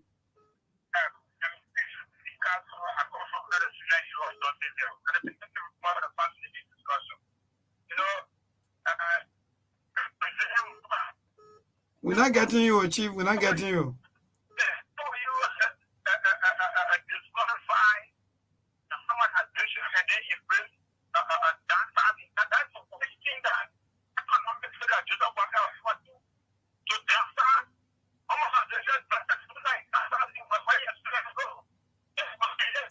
My brother, we're not getting you, so you gotta move from that clear hole that you're in. I know we're gonna hold you in, but you gotta get out to call us. So let's call her.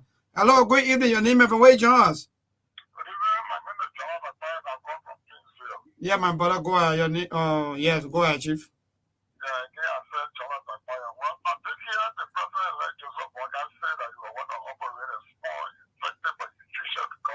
Mm.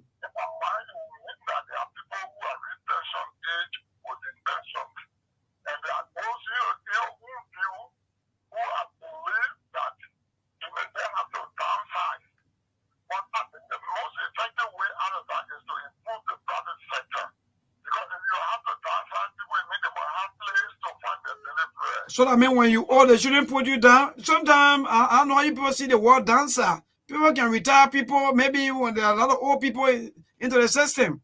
I agree with that. I'm not talking about those who are retention.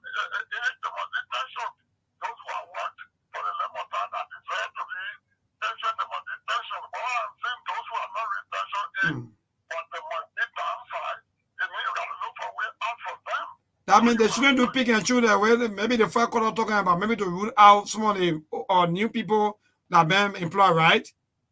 Well, yes. Okay. But what I'm saying, if you will have to do that, then you got to improve the private sector. You got to look for ways to bring in investors so that when the people are downside, they can have livelihood for somewhere else. Okay, Chief. All right, boss. Thank you so much. We want all of us to talk about this thing. We're talking about governance. Go ahead, Chief. Go ahead, your name. Hello, your name and from where you join us? Yes, I'm getting you.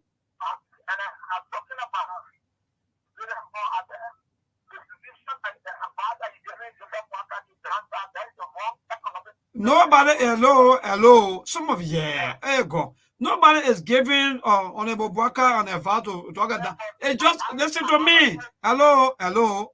Listen to me first now. Because you already accusing us. Nobody is saying that Judah Bwaka should dance at people or Rasas or maybe get rid of people. No. So I think your credit already finished.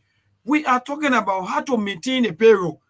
Some of you who are civil servant today, you talk about somebody homolize your pay, you're going to homolize their vote. All the things I'm talking about. Then you're calling, you're saying this and that. So let's call a good evening. Good evening. Yeah, my brother, go ahead. My concern has to do with the Senate. If you're discussing anything regarding the economic aspect of the country, is it fair to the country? Those people that are working for all, they're taking money more than any other person. Are you kidding me that the House of Senate can be cut down? The House of Representatives can be cut down? That's a good one, my brother. But we know that the five branch of government, though. So yeah. You have to pay them. Okay, I agree. That is all. But even now again, they are paying a loan. Look at their pay alone. Look at the Senate. Look at one senator pay paycheck. 1 minute, Steve. Look at one representative paycheck. Let me me tell you, some of them, in fact, they even have duty free. They have that. Look, that one I wouldn't even want to talk about it. That one, that you. And you can be bullying other people. And you can be bullying other people. You can be hitting other people. You can be holding other people house arrest or maybe office arrest. All you can think. You can be ready here. So Melbourne, yeah. Really quick. I beg you, can you hold on to the calls there because we want to use the next 10 minutes at least to infuse the Senate, the House of Representatives in this conversation, right? And then the last few minutes will also take calls. So can you please tell the callers to just hold on for a few minutes? We've heard the reactions. You know, some people are reactionary. They're still in the political. We are discussing national issue here, a bread and butter issue. Because at the end of the day, you can do all the politics all you want. You can defend your party. It still comes down to the bread and butter issue. People will need work, and people will need to get paid for their work. So when we are discussing the issue of the harmonization policy, how it's going to be addressed, it's going to impact Liberians from all walks of life. It's not a political party issue. And it is not, let me say this. It is not something to say, oh, you support that Baka, you're not support the Baka, you're telling Baka what to do. Nobody's telling him what to do. But let me, because one of the proposals that were made to Joseph Yuma Baka when he came to the United States, SKTV has reported and will stand by that reporting, was the issue of salary deduction, especially from the legislature. From the legislature. Yes, from the legislature. Let me say again, the people that who in the House of Representatives and the Senate, they're making beaucoup money. When you hear beaucoup money, it means plenty. French in French, when friend may tell you beaucoup, it means plenty. They are making beaucoup money. Your representative there and senator there, that thing what Dara Delon reported that time, they're making beaucoup money. They speak of the whole budget at 1 point some more million. So that means most of the money that is all get civil servant and put into this, and not only they're making beaucoup money, they're taking 10,000, 15,000, the other one for setting fee, the other when you put everything together for 103 lawmaker. But still, so, let me just eye you up. In fact, before you go quickly, let me just tell you this. Even the former ambassador McCarthy talk about all these things. I don't know where Liberians. They sit here, that man explain everything to us here as people. Say we agree, and we'll go ahead. We finish doing what we're supposed to do. So what are you putting? Yeah, man. So when you see your representative and your senator and the building hand pump and the building hotel in your town or in your village or in your places, and the building school and university at St. Joseph and other people, that your money they are using, beaucoup money. I say it, and we're saying on SKTV, we're not here to joke around. This is not a joking place. We're not here for fun. This is not you can't hear with your sentiments. We'll send you somewhere, we'll address your question, we'll send you somewhere to go do better research. But here's the issue. The issue is this now. Will the Baka administration, your bear this email, will the Baka administration submit or propose budget cut? Because we're talking now that the civil servant and we're talking about the harmonization. Will the legislature and all three branches of government be harmonized, especially the legislature? Will the Baka-led administration do that, Monk? If so, what will be the backlash? Circle, you see, let me say, Circle, Steve, this is why I'll tell you, in as much as we can be optimistic about Liberia, the reality is we are not going to make progress anytime soon. When you limit the country, you see, most people in that country, they are so preoccupied with their political leader or their party winning election than Liberia winning. That's what we keep telling folks all the time. It's a mindset between this Unity Party and CDC thing. Because the only reason they are afraid, CDCians believe that if Joseph Boaga downsized, they will be the victim. And Unity Party people believe that when it comes to preferences, if Joseph Boaga is going to maintain previous payroll from the Madam Selile government, most of them will have a job. So technically, both sides, they're not thinking about private sector job growth, not thinking about expanding the economy, it's all about government job. And that's why he has always been, even when people are making decisions on the candidate, is the very first thing that will come to mind. Even if they know that candidate won't be able to give them results, it's all about job. And with the public sector job mindset, it means that the country is not going anywhere because there is not a single country on the planet that made progress from the public sector. It's always the private sector that serve as an engine for growth and development. Every single one in Liberia understand that simple logic. It's so easy that even your caveman could figure it out. The thing here is, I said it from the beginning, what decision are you going to make that will benefit the country? For me, I don't see political party. I'm not so stuck on with the thing of political leader, because I know you're not going to get anything different from Joseph Boakai in terms of governance, in terms of the style, whether it's from the CDC side or Joseph Boakai. Yeah, there will be a little bit differences, but in order to transform the economy and create opportunity, Joseph Boakai doesn't have the idea of what it takes in this day and age to grow a or private sector. No, I know that. So the only thing I'm saying here is, Joseph Boakai, you got to weigh the pros, what they call risk assessment analysis. Which one will cause you the biggest political price, and which one will affect the economy the most? I mean, Moses, let me tell you something. Let me ask you. Would you support? Let's get you on record. Yes. Would you support the Joseph Boakai administration harmonizing the salaries or the pay of the legislature? I would want it to go across the board. But I would want to lean in the legislature. No. Let's stick with the legislature first, because we'll come to them. Let's stick with the legislature. Would you support that? I don't even believe that they should be getting all the extra incentive and the money they're making anyway, looking at the living condition and the cost of living. If we do adjustment for inflation, the average lawmaker makes more money than what a lawmaker makes in America. Why should we be in an impoverished country? So yes. I'm not going to support anything. I'll support legislature. From the first level of government, first branch of government when it comes to salary. So I will call for that. I will be the first to sign up on that. Okay. So Melbourne, yeah. What is your position? What is your view on the legislative salary? First of all, the legislature. That's one of the things. Let me say this.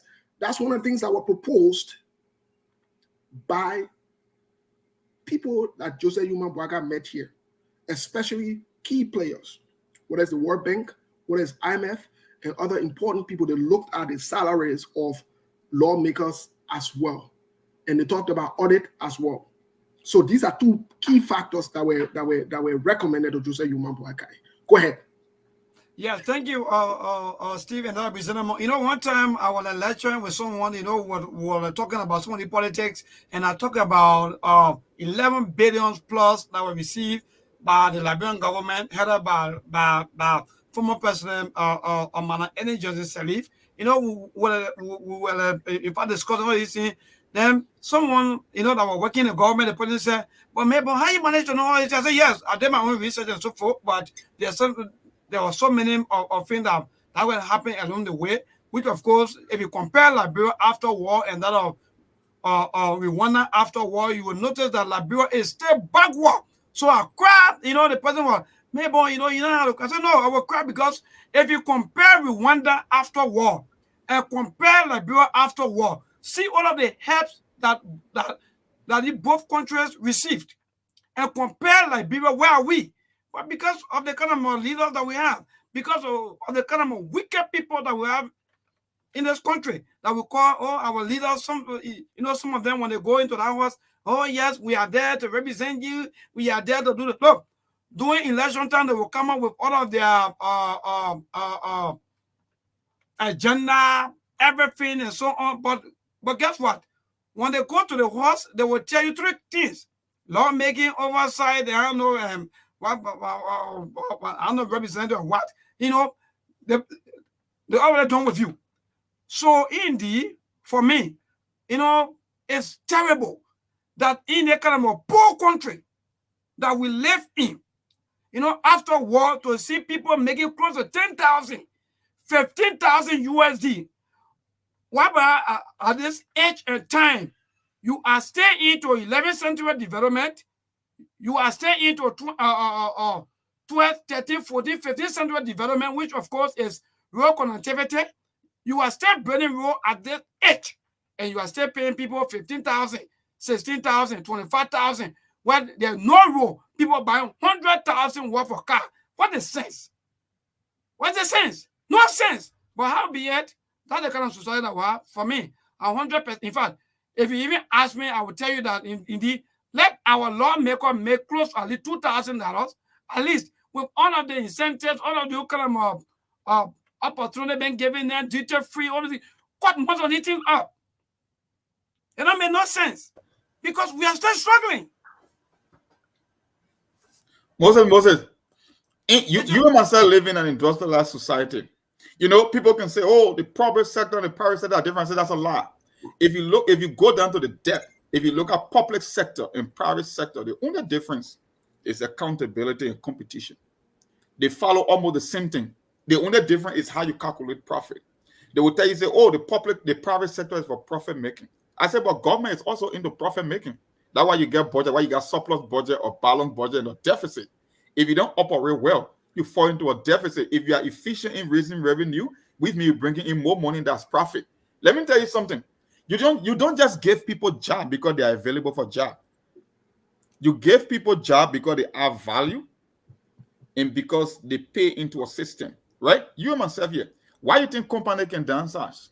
They look at their books, sales and everything that's going on. The economy is doing better. What they'll do, they will downsize. People will be affected, but that's just the nature of the business. You cannot please everyone. You got to go with the greater good or the common good. What? Tell me, the other guy just called. He talking about, oh, during Madam Salif time, the NGOs were here. Okay, the NGOs were there. So people have private sector job. But the NGO are no longer there. So why the sense does it make to keep more people on government payroll when government is not even taking insufficient revenue to maintain those payroll? How is that help? That's why I'm telling you, the harmonization was more of a political move than an economic move. And it's up to Joseph Boga to pick a person between a rock and a hard place. Which one will he go with? Whether the countries benefit, whether he's going to cut down and make the payroll leaner and become more efficient, or you're going to keep with your harmonization where everybody will be disenchanted. Because if you are telling me, because this election, one of the reasons Joseph Boga was elected, people believe that either way you look at it, Madam Salif administration was still better than CDC-led administration. Even CDC and said no benefit from their own administration. So the question is, why will you choose to go down the route when the outcome and the numbers are there to prove that it wasn't the best way to go by inflating government payroll? So it's up to Joseph Boga to make that call when we see which route he would take. All right, thank you so much. Let's get to Melbourne. Before we leave the radio, let's hear from our people back home about this second part, bringing in the legislature. On the next segment, we will try to discuss the executive and the judicial branch of government.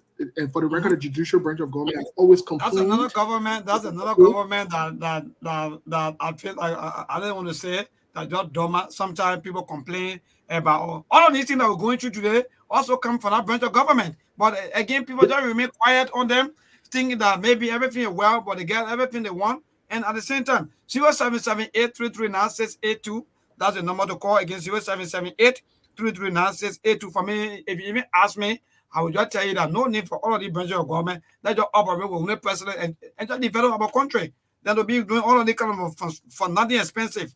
So let's call her. Hello? Good evening. Yeah, my brother. Go evening. Your name and from where you join us? Thank you. Thank you most. I love the program tonight. I love the topic. They're saying that I wish that brain could understand. The legislature is the problem for this country. If somebody can speak here, so let me speak my mind. If you want to really get this thing going with JP to get the economic system like the brother is saying, to move it, that everybody enjoy, everybody benefit. And that's the problem JP is going to face with. If you say you want to cut that money down. You can't call it down because in fact, after every 3 years, I think you got to ban almost 50,000 worth of car each. So 103 person. Can you imagine that? That's the thing. That's the problem with facing in the country. Then we can forget about all they want. Without coming to what they want. Or they will pay money. One person give you $50,000. Then you want to tell them, say, Jeff cannot get medication. Retention not getting. When they sit there, the stronger all the opportunity. What the hell are you taking that amount of money for? Only you and your family. For God's sake. All right, for God's sake, but one of the people too that can also go there to put all of the protesting thing you have been doing, go to Capitol Building to also protest. So this caller, good evening. Good evening, sir. How you doing? Yeah, my brother, we are good. Go ahead, your name and from where you join us. Thank you. This is the boy here. I join you for things here. We're looking at the lawmakers. Yeah, the mountain of problems, the gigantic mountain of problems that we have in this country is that house. Those two houses. And sometimes we the executive. So, what's in this world? How many cars we look at 15? Those people will start putting for $100,000 car, $50,000 car. That's the law. It's not the executive. Sometimes we just blame the executive. But according to the law, after 3 years, you got to give drivers, $50,000 worth of car. And this is unacceptable. And it's anti-development.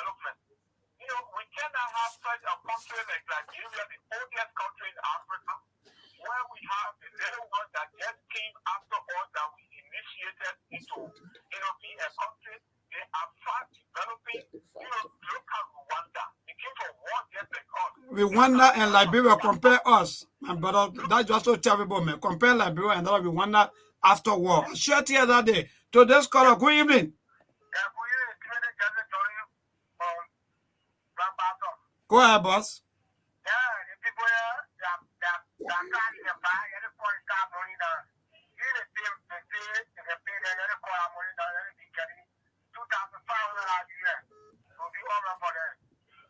Okay. All right. So today's caller, good evening. Hello, Chief. How you doing? Your name and from where you join us?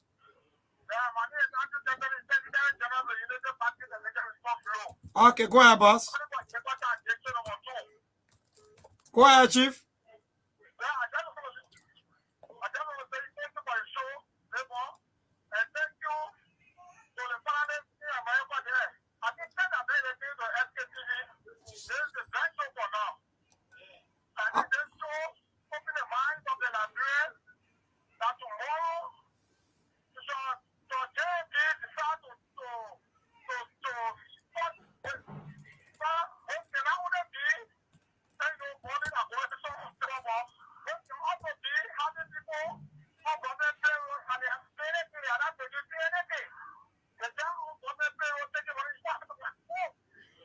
All right, thank you. Even though some of your brothers are also calling for 80-20. Some of your brothers right now in the United Party are calling for 80-20. Yes, that means 80% jobs should be given to the United Party and 20% should be given to the opposition.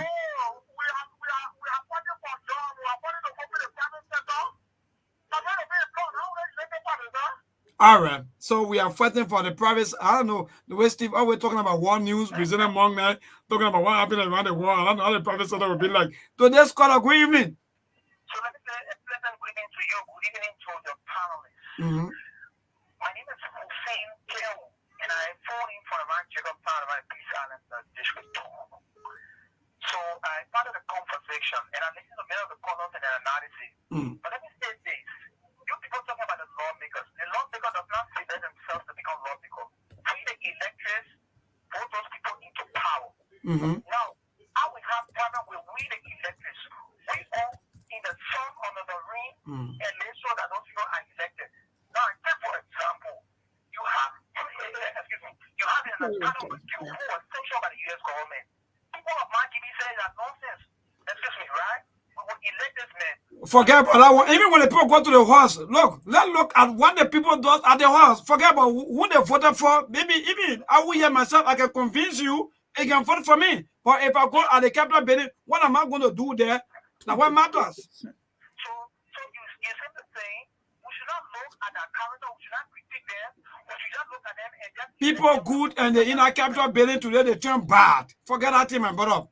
That's the point. People can be good outside and they can be bad when they get into government. So now, that's what I'm saying. We should look at people's character whenever we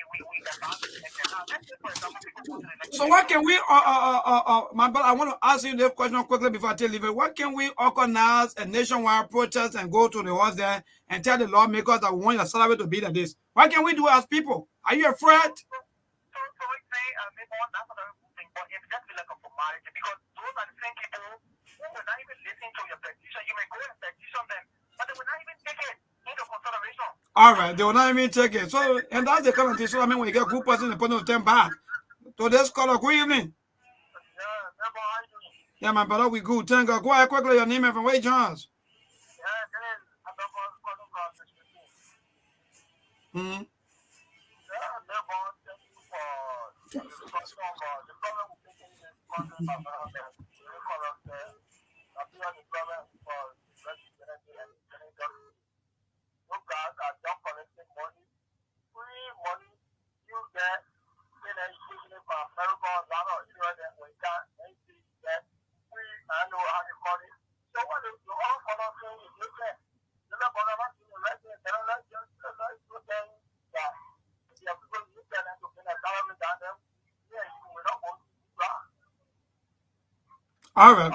All right. Thank you so much. To this caller, quickly, then we'll cross over to our panelists. Go ahead, Chief.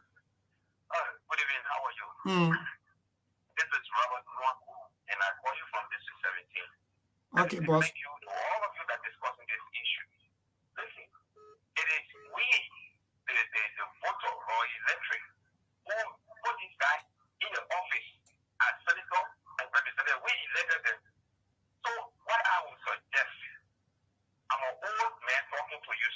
What I would suggest, one of the places you might want that government, I want to like run through like you said, we're not going to demonstrate, but let us call for the revisit of the Constitution. And let us go inside our Constitution, let us bring our own input and briefing, and decide what would be the salary structure for government official or anybody whatsoever. Let the citizen decide. That has been done in a very big conference when we say we go to the Constitution. Every county, every district, every plan must have representatives. They will go there, we put our voices in. They will all sit and agree that Senator, you will get $2,000, you get $1,000. Wherever we stop, let it work. You can't tell me that we borrow money all of the time from people. They're very poor and big there for money. They will make it salary more than them. All the money that I can pay for, I can come there, money go by into people's pockets. It's all the money developing you. Fine. So what I would suggest is for us to have our own people. Let us call for the revisit of the Constitution so that we can set the salary structure for government workers. I'm not saying we ought to win the government, but we can develop the private sector. That one will go there. But let us go into that one. Company can be done. When the fact that the economy in the company is not working, they can be done. They can reduce staff. Then they start to work. They can maintain. So the thing they go to government. We shouldn't just say, that the people that we can't let them decide for themselves. Let them all decide for them what would be their salary, what kind of life they will live. All right, thank you so much, Chief. This caller will be our last caller. We'll cross over to the team. We have probably about 6 more minutes to go. Hello. Yeah, hello. I'm George Lugo. I call you from Finance. Okay, Chief, go ahead quickly, no time. Yeah, thank you very much. You know, all the problems that you or that have been discussed on the radio tonight and other radio stations with respect to the salary of lawmakers and how people have been rewarded, in the country, I think there's a need that we have a look at the 1986 Constitution, because a constitution that was written by the government that took a state's power. You see that most things that were written in that constitution was meant to protect those that state power in the 80s. So there is a need that will call for a referendum to revisit our constitution, because look at Article 97, for instance. When they put a provision in the constitution telling them that no member of the DRC shall be, a trap or any court or tribunal in the report for whatever are they committed in the name of the DRC. Those are some of the flaws we have in the constitution. Giving the lawmaker the power to determine salary and other things without setting limits for they themselves is what has brought us to this level, because if you give the lawmaker the power to determine the salary of public servants, there should be a limitation as to what they give to themselves. That is where they are. So we need to revisit the constitution. If possible, let us set an autonomous bureau that will be responsible for discrimination. All right. All right, thank you so much. Speaker of budget, 2 points. Yeah, so Steve and Prisoner Mark, we Yes. Well, Let me say, Monk, Monk and Melbourne. We'll resume the program tomorrow. We'll resume the conversation. Tomorrow, we want to go a little deeper into how the legislature have come out with a law that will benefit them even after retirement. Yes, indeed. Yeah. So they strategically craft law for them to continue enjoying till and after either that 6 years or after that 12 years or after the 18 years, they'll still be receiving something around 1,500 or maybe 1,500 every month. What kind of retirement benefit? We're getting to that retirement benefit and see if it's realistic and applicable, and how it also depletes the government coffers for people who are even working now to even employ them. That will lead to even younger people not getting jobs because the government got to pay somebody 1,500. They're not even talking about 500 or 200. They're talking about almost 2,000, 3,000 or more. They just say now 2,000. Anyway, we'll get to that. We'll get to that tomorrow. Tomorrow we'll also try to look into the legislature. Not the legislature, the judicial branch of government. And the reason for that is we want to explore how much they have been making and how the court processes have been impacted, the security system, because it falls under them as well, and all these different things. So folks, don't miss the program tomorrow. But Mark, let's hear from you before we'll leave the radio here really quick. What say you? You know, I love the conversation and the feedback we are getting from the listeners. You know, the reality is setting in. We told them when you come on SKTV, we don't make decision here or talk on a particular topic because it favors your candidate or your political party. We think here, we say things that need to be said. We talk about the country, the future of the country. Look, any Liberian who is not mad at the position Liberia sits at the moment in terms of social economic development, then I don't know which Liberian are you. Because we are the least, we are the bottom, the very bottom. So if you're not mad after 176 years, then maybe you must be from another planet, because it's like it's becoming a disgrace and a shame that a country that have been in existence for 176 years now ranks at the bottom of the scale. That every country like Guinea have leapfrog Liberia. But for you, it's all about politics. And there will always be time for politics. We say on SKTV, everything cannot be about politics. If you put your country's interest first, everybody benefit. Whether you're from Liberty Party, whether you are from Unity Party, whether you're from CDC, everybody benefits. There will always be time for politics, like we said. So, you know why they are gravitating to this conversation? Because the reality is setting in. The elections are over. Now it's about governance. And governance is not about perception, it's about reality. They are just coming to the realization that, you know what? Joseph Boakai may have won the election, but the fundamental issues that need to be addressed, they are still there. Whether it's George Weah that is there, whether it's Boakai that is there, whether it's Cummings that will be there, the reality remains the same. Those issues are still there. You will have to address them. Now people are getting afraid that Boakai is about to inherit the worst situation, and maybe he may not be able to follow up some of the things, even though he said on the campaign trail, but now it's about governance. They are two different things. They are apples to oranges. You see, you cannot live in a country. We live in the 21st century. You cannot continue to be ruled by dead men. When I mean dead men, I mean laws that existed more than 200 years ago. We live in modern time. We have technology. We have artificial intelligence. Even in the Western world, people are struggling for jobs because job that 20 people used to do, one computer now or laptop, you can do it with one man doing it. It means with one technology, you can put 19% out of job. So think about a country without a private sector, without a, let's say, manufacturing industry. There will always be a tough situation when it comes to job. Job doesn't come back easily in this day and age. So we told them this election is about the country. The only way you can make Liberia to make progress is the fact that you have to institute certain reform. And when elections time are around, our people don't pay attention to detail. They think it's about merrymaking. They think it's about partying. And guess what the other guy said? You want a constitutional reform. You want judicial reform, because before businesses can invest money somewhere, that environment needs to be safe. You want tax reform, right? You want regulatory compliance law. You want a lot of reform, because it's only by reform you can change the trajectory of the country. It's only by reform you can bring investment into the country. But no, everything you agree, everything you say, I know that God can pick leaders. I don't know when God started picking leaders. You guys will go to an election. Oh, that God gave us George Weah. After 6 years, I don't know if you can show the result of God. I mean, after Madam Sedi, 12 years, you are being. I always ask, can the average Liberian tell me by how many percentage point that individual life improved after 18 good years? 12 on a Unity Party, 6 on a CDC-led government. Can you make the case that your life improved by at least 10% within the last 18 years? I don't think so. And you keep making these same mistakes. Until we do the things that needed to be done, it will be the same 06 and 7.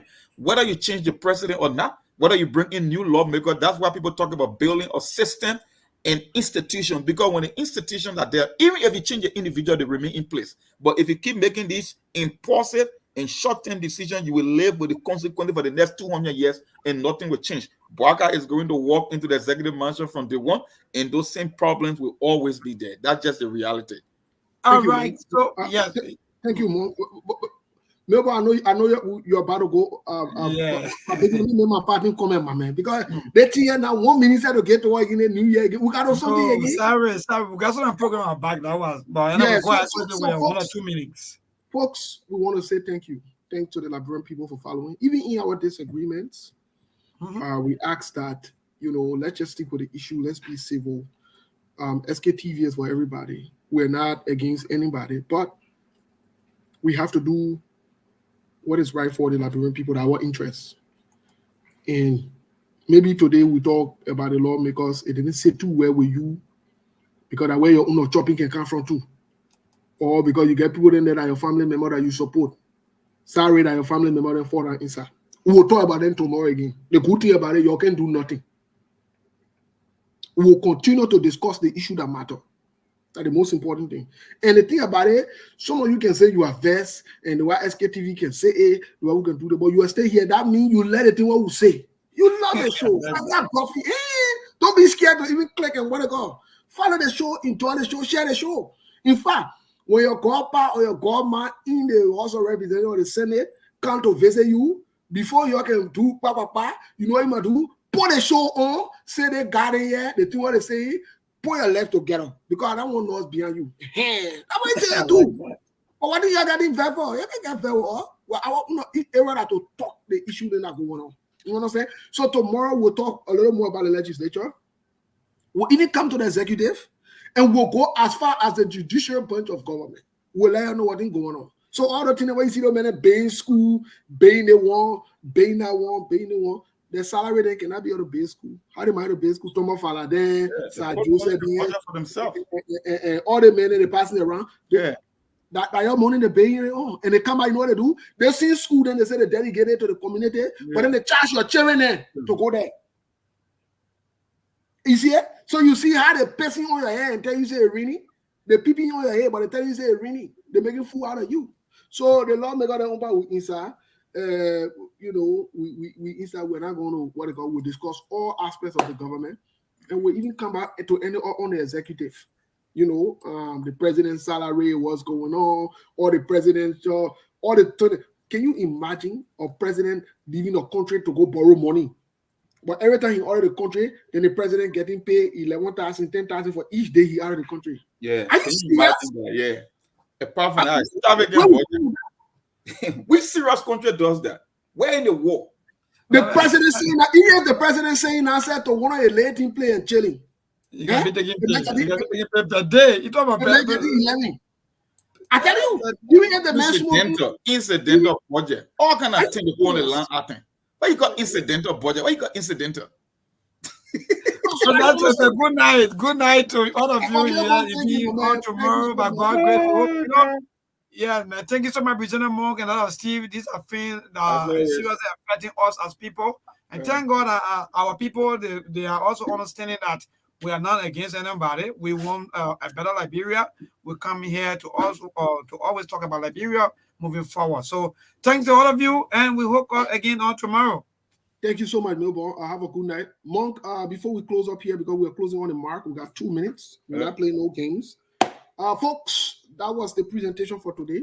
We're looking forward to different avenues here. That was the presentation for today. Monk, what say you, my man? What say you based on Well, it was an interesting topic that a lot of people gravitated towards because I said it earlier. People, the reality is setting in. You can campaign all you want. At the end of the day, you have to come and govern.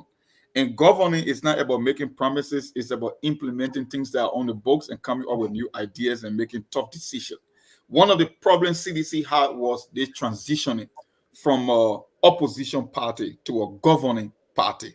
They couldn't transition. They thought it was us versus them, unity party versus CDC. So we have to come in and do things to satisfy our partisan, even though the country does not benefit in the long run. That's why we are beginning with one-term president. They were unable to transition. It seems that CDC does better when they are in the opposition are opposed to being the ruling party. Because when you're the ruling party, you cannot think on party level. You think country. You think policy. You think about things that will benefit everybody, irrespective of their political affiliation. But unfortunately, it never happened in the CDC-led government. So I hope Joseph Boakai will be able to rectify that. He's the political leader of Unity Party, but now he's the president of the Republic of Liberia. That's a whole different thing. He's no longer a candidate. He's a commander-in-chief and a chief executive. So people, the expectation will be high, and he will need to make some tough decisions, even some decisions that will go against the wishes of some of his parties in Unity Party, because you don't want to believe that just because Joseph Boakai is a president of Liberia and he's from Unity Party, so everybody from Unity Party is going to benefit. That's not how it works. There will be decisions that he will make, and even his supporters won't even be on board. So it's just the nature of the sport. The thing is, once you keep doing the right thing for the greater good, you will always get a positive response, in as much as people will be opposing to some of your ideas. But at the end of the day, more people is going to benefit compared to fewer people. and that's where he found himself. Thank you, Monk. I so wholeheartedly agree with your view there. Tough decisions would have to be made, and that will come from there will be some fallouts. There will be some repercussions. That's just the fact of the matter. That's how it looks. That's how life looks. And most importantly, like you said, Joseph Boakai wants a legacy, or he wants to play, or he wants to dance with the devil, like you said. Devil, right? That's his call. It's really up to him at this point. 16 days from now, he will be at the helm of power, and he can decide however way he wants this to go. Either way, there will be some fallouts. Now it's time for them to implement some of the things that they've said. We will be back tomorrow, folks. Thank you for your support. Thanks to the team. Monk, my man, Happy New Year to you. I can't tell you thank you enough. Yeah, bro. We'll be on tomorrow by the grace of God. And we'll kick off the topic from there, or the conversation from there. And maybe there will be some lawmakers that will be provoked by this. They would like to come on. And tomorrow, I want to come up with something, because some of the I'm watching and reading some of the comments here. People want to create this myth that lawmakers in Liberia are not making more. That's a lie. Lawmakers in Liberia make more than the typical lawmaker here, because in America we pay taxes by bracket based on income. The average lawmaker, according to the Senate Budget Committee in 2024 now, which means it's the latest, they make $174,000. And in the U.S. tax code, the tax rate for anything between $95,000 to $190,000 is 24%. So subtract 24% from $174,000 divided by 12, and look at the cost of living in terms of monthly salary. It means the lawmakers in Liberia make way more money than the lawmaker in the most powerful country on the planet. So think about that. And we'll give you proof tomorrow. We'll go deep into that tomorrow and across the board cuts. And we will admonish Joseph Boakai to do the right thing as always, because at the end of the day, the Liberian people are counting on him to deliver. Most definitely. Lawmakers around the globe are making less than what in Liberian typical lawmakers are making. And that's just the fact of there's some things that you don't argue, because when you argue, you'll get funny feel later. So you don't want to argue certain things, you don't want to be to be honest, you don't. So tomorrow, like Monk said, the breakdown will be given, all the different percentages. And yes, the lawmakers say, as evidence by that, do you know that the new Speaker of the House, and speaking about it, tomorrow I'll bring up the article. Maybe you can research it too. The new Speaker of the House in the United States is asking for increase in lawmakers' salaries. Yeah. You see, look, folks, these are serious things. That's the difference between these guys and us. I tell people, it's not that these guys are given 3 hours with 2 brains. It's just that the way how the people on this side do things. The reason being, they will get some background. You see, that one of the reason they always buy stock. You see, one of the crown lawmakers always commit in this country is something they call insider trading. Because every lawmaker here sits on the board of some kind of a corporation. So the way how they make their most money is by buying stock. They get insider information from government, they invest money into some of these stocks, and they become millionaires. If you want to make tons of money in America, they say go to the private sector. You would mean you got no cap. You can make 100 billion. It's up to you. But once you are going to be taking pay at the expense of the American taxpayer, my brother, you will be limited. That's why they set a cap for the average lawmaker at $174,000. That's way enough money for you to live on in this country, and you're taking pay at the expense of the public. We cannot give you a blank slate. Your salary will be capped. If you want to make millions, then go work for a corporation. That's just why it is. That's why they're asking for more, because they know they're not making that much in terms of salary. They're not. But thank you so much, more folks. Thank you. We are here today again. Happy weekend. Stay out of trouble. Happy New Year. God bless you. Stay out of trouble. Let's see you tomorrow. Thank you, and thank you, Monk. Thank you so much. All right, bro. We'll do it again. We'll do it again. There are things we can do. We bring in good news and we give it to you. We judge it for podcast and connecting people and culture from here and up out of the globe. Qualified people who willing to serve. Blessing that time and that efforts are rest. The brothers giving us the end of premise of them. So welcome and life without fear. A lyrical health. Clebali suo meko yo ake SKTV benyo. Sema cheni tina ke asema jamu. Enji sano muni emu aye yo. Enyi lofa emu aye yo. SKTV the best in Liberia. SKTV the best in Africa. SKTV the best in Mama Liberia. Must hold by the lofa and grandfather.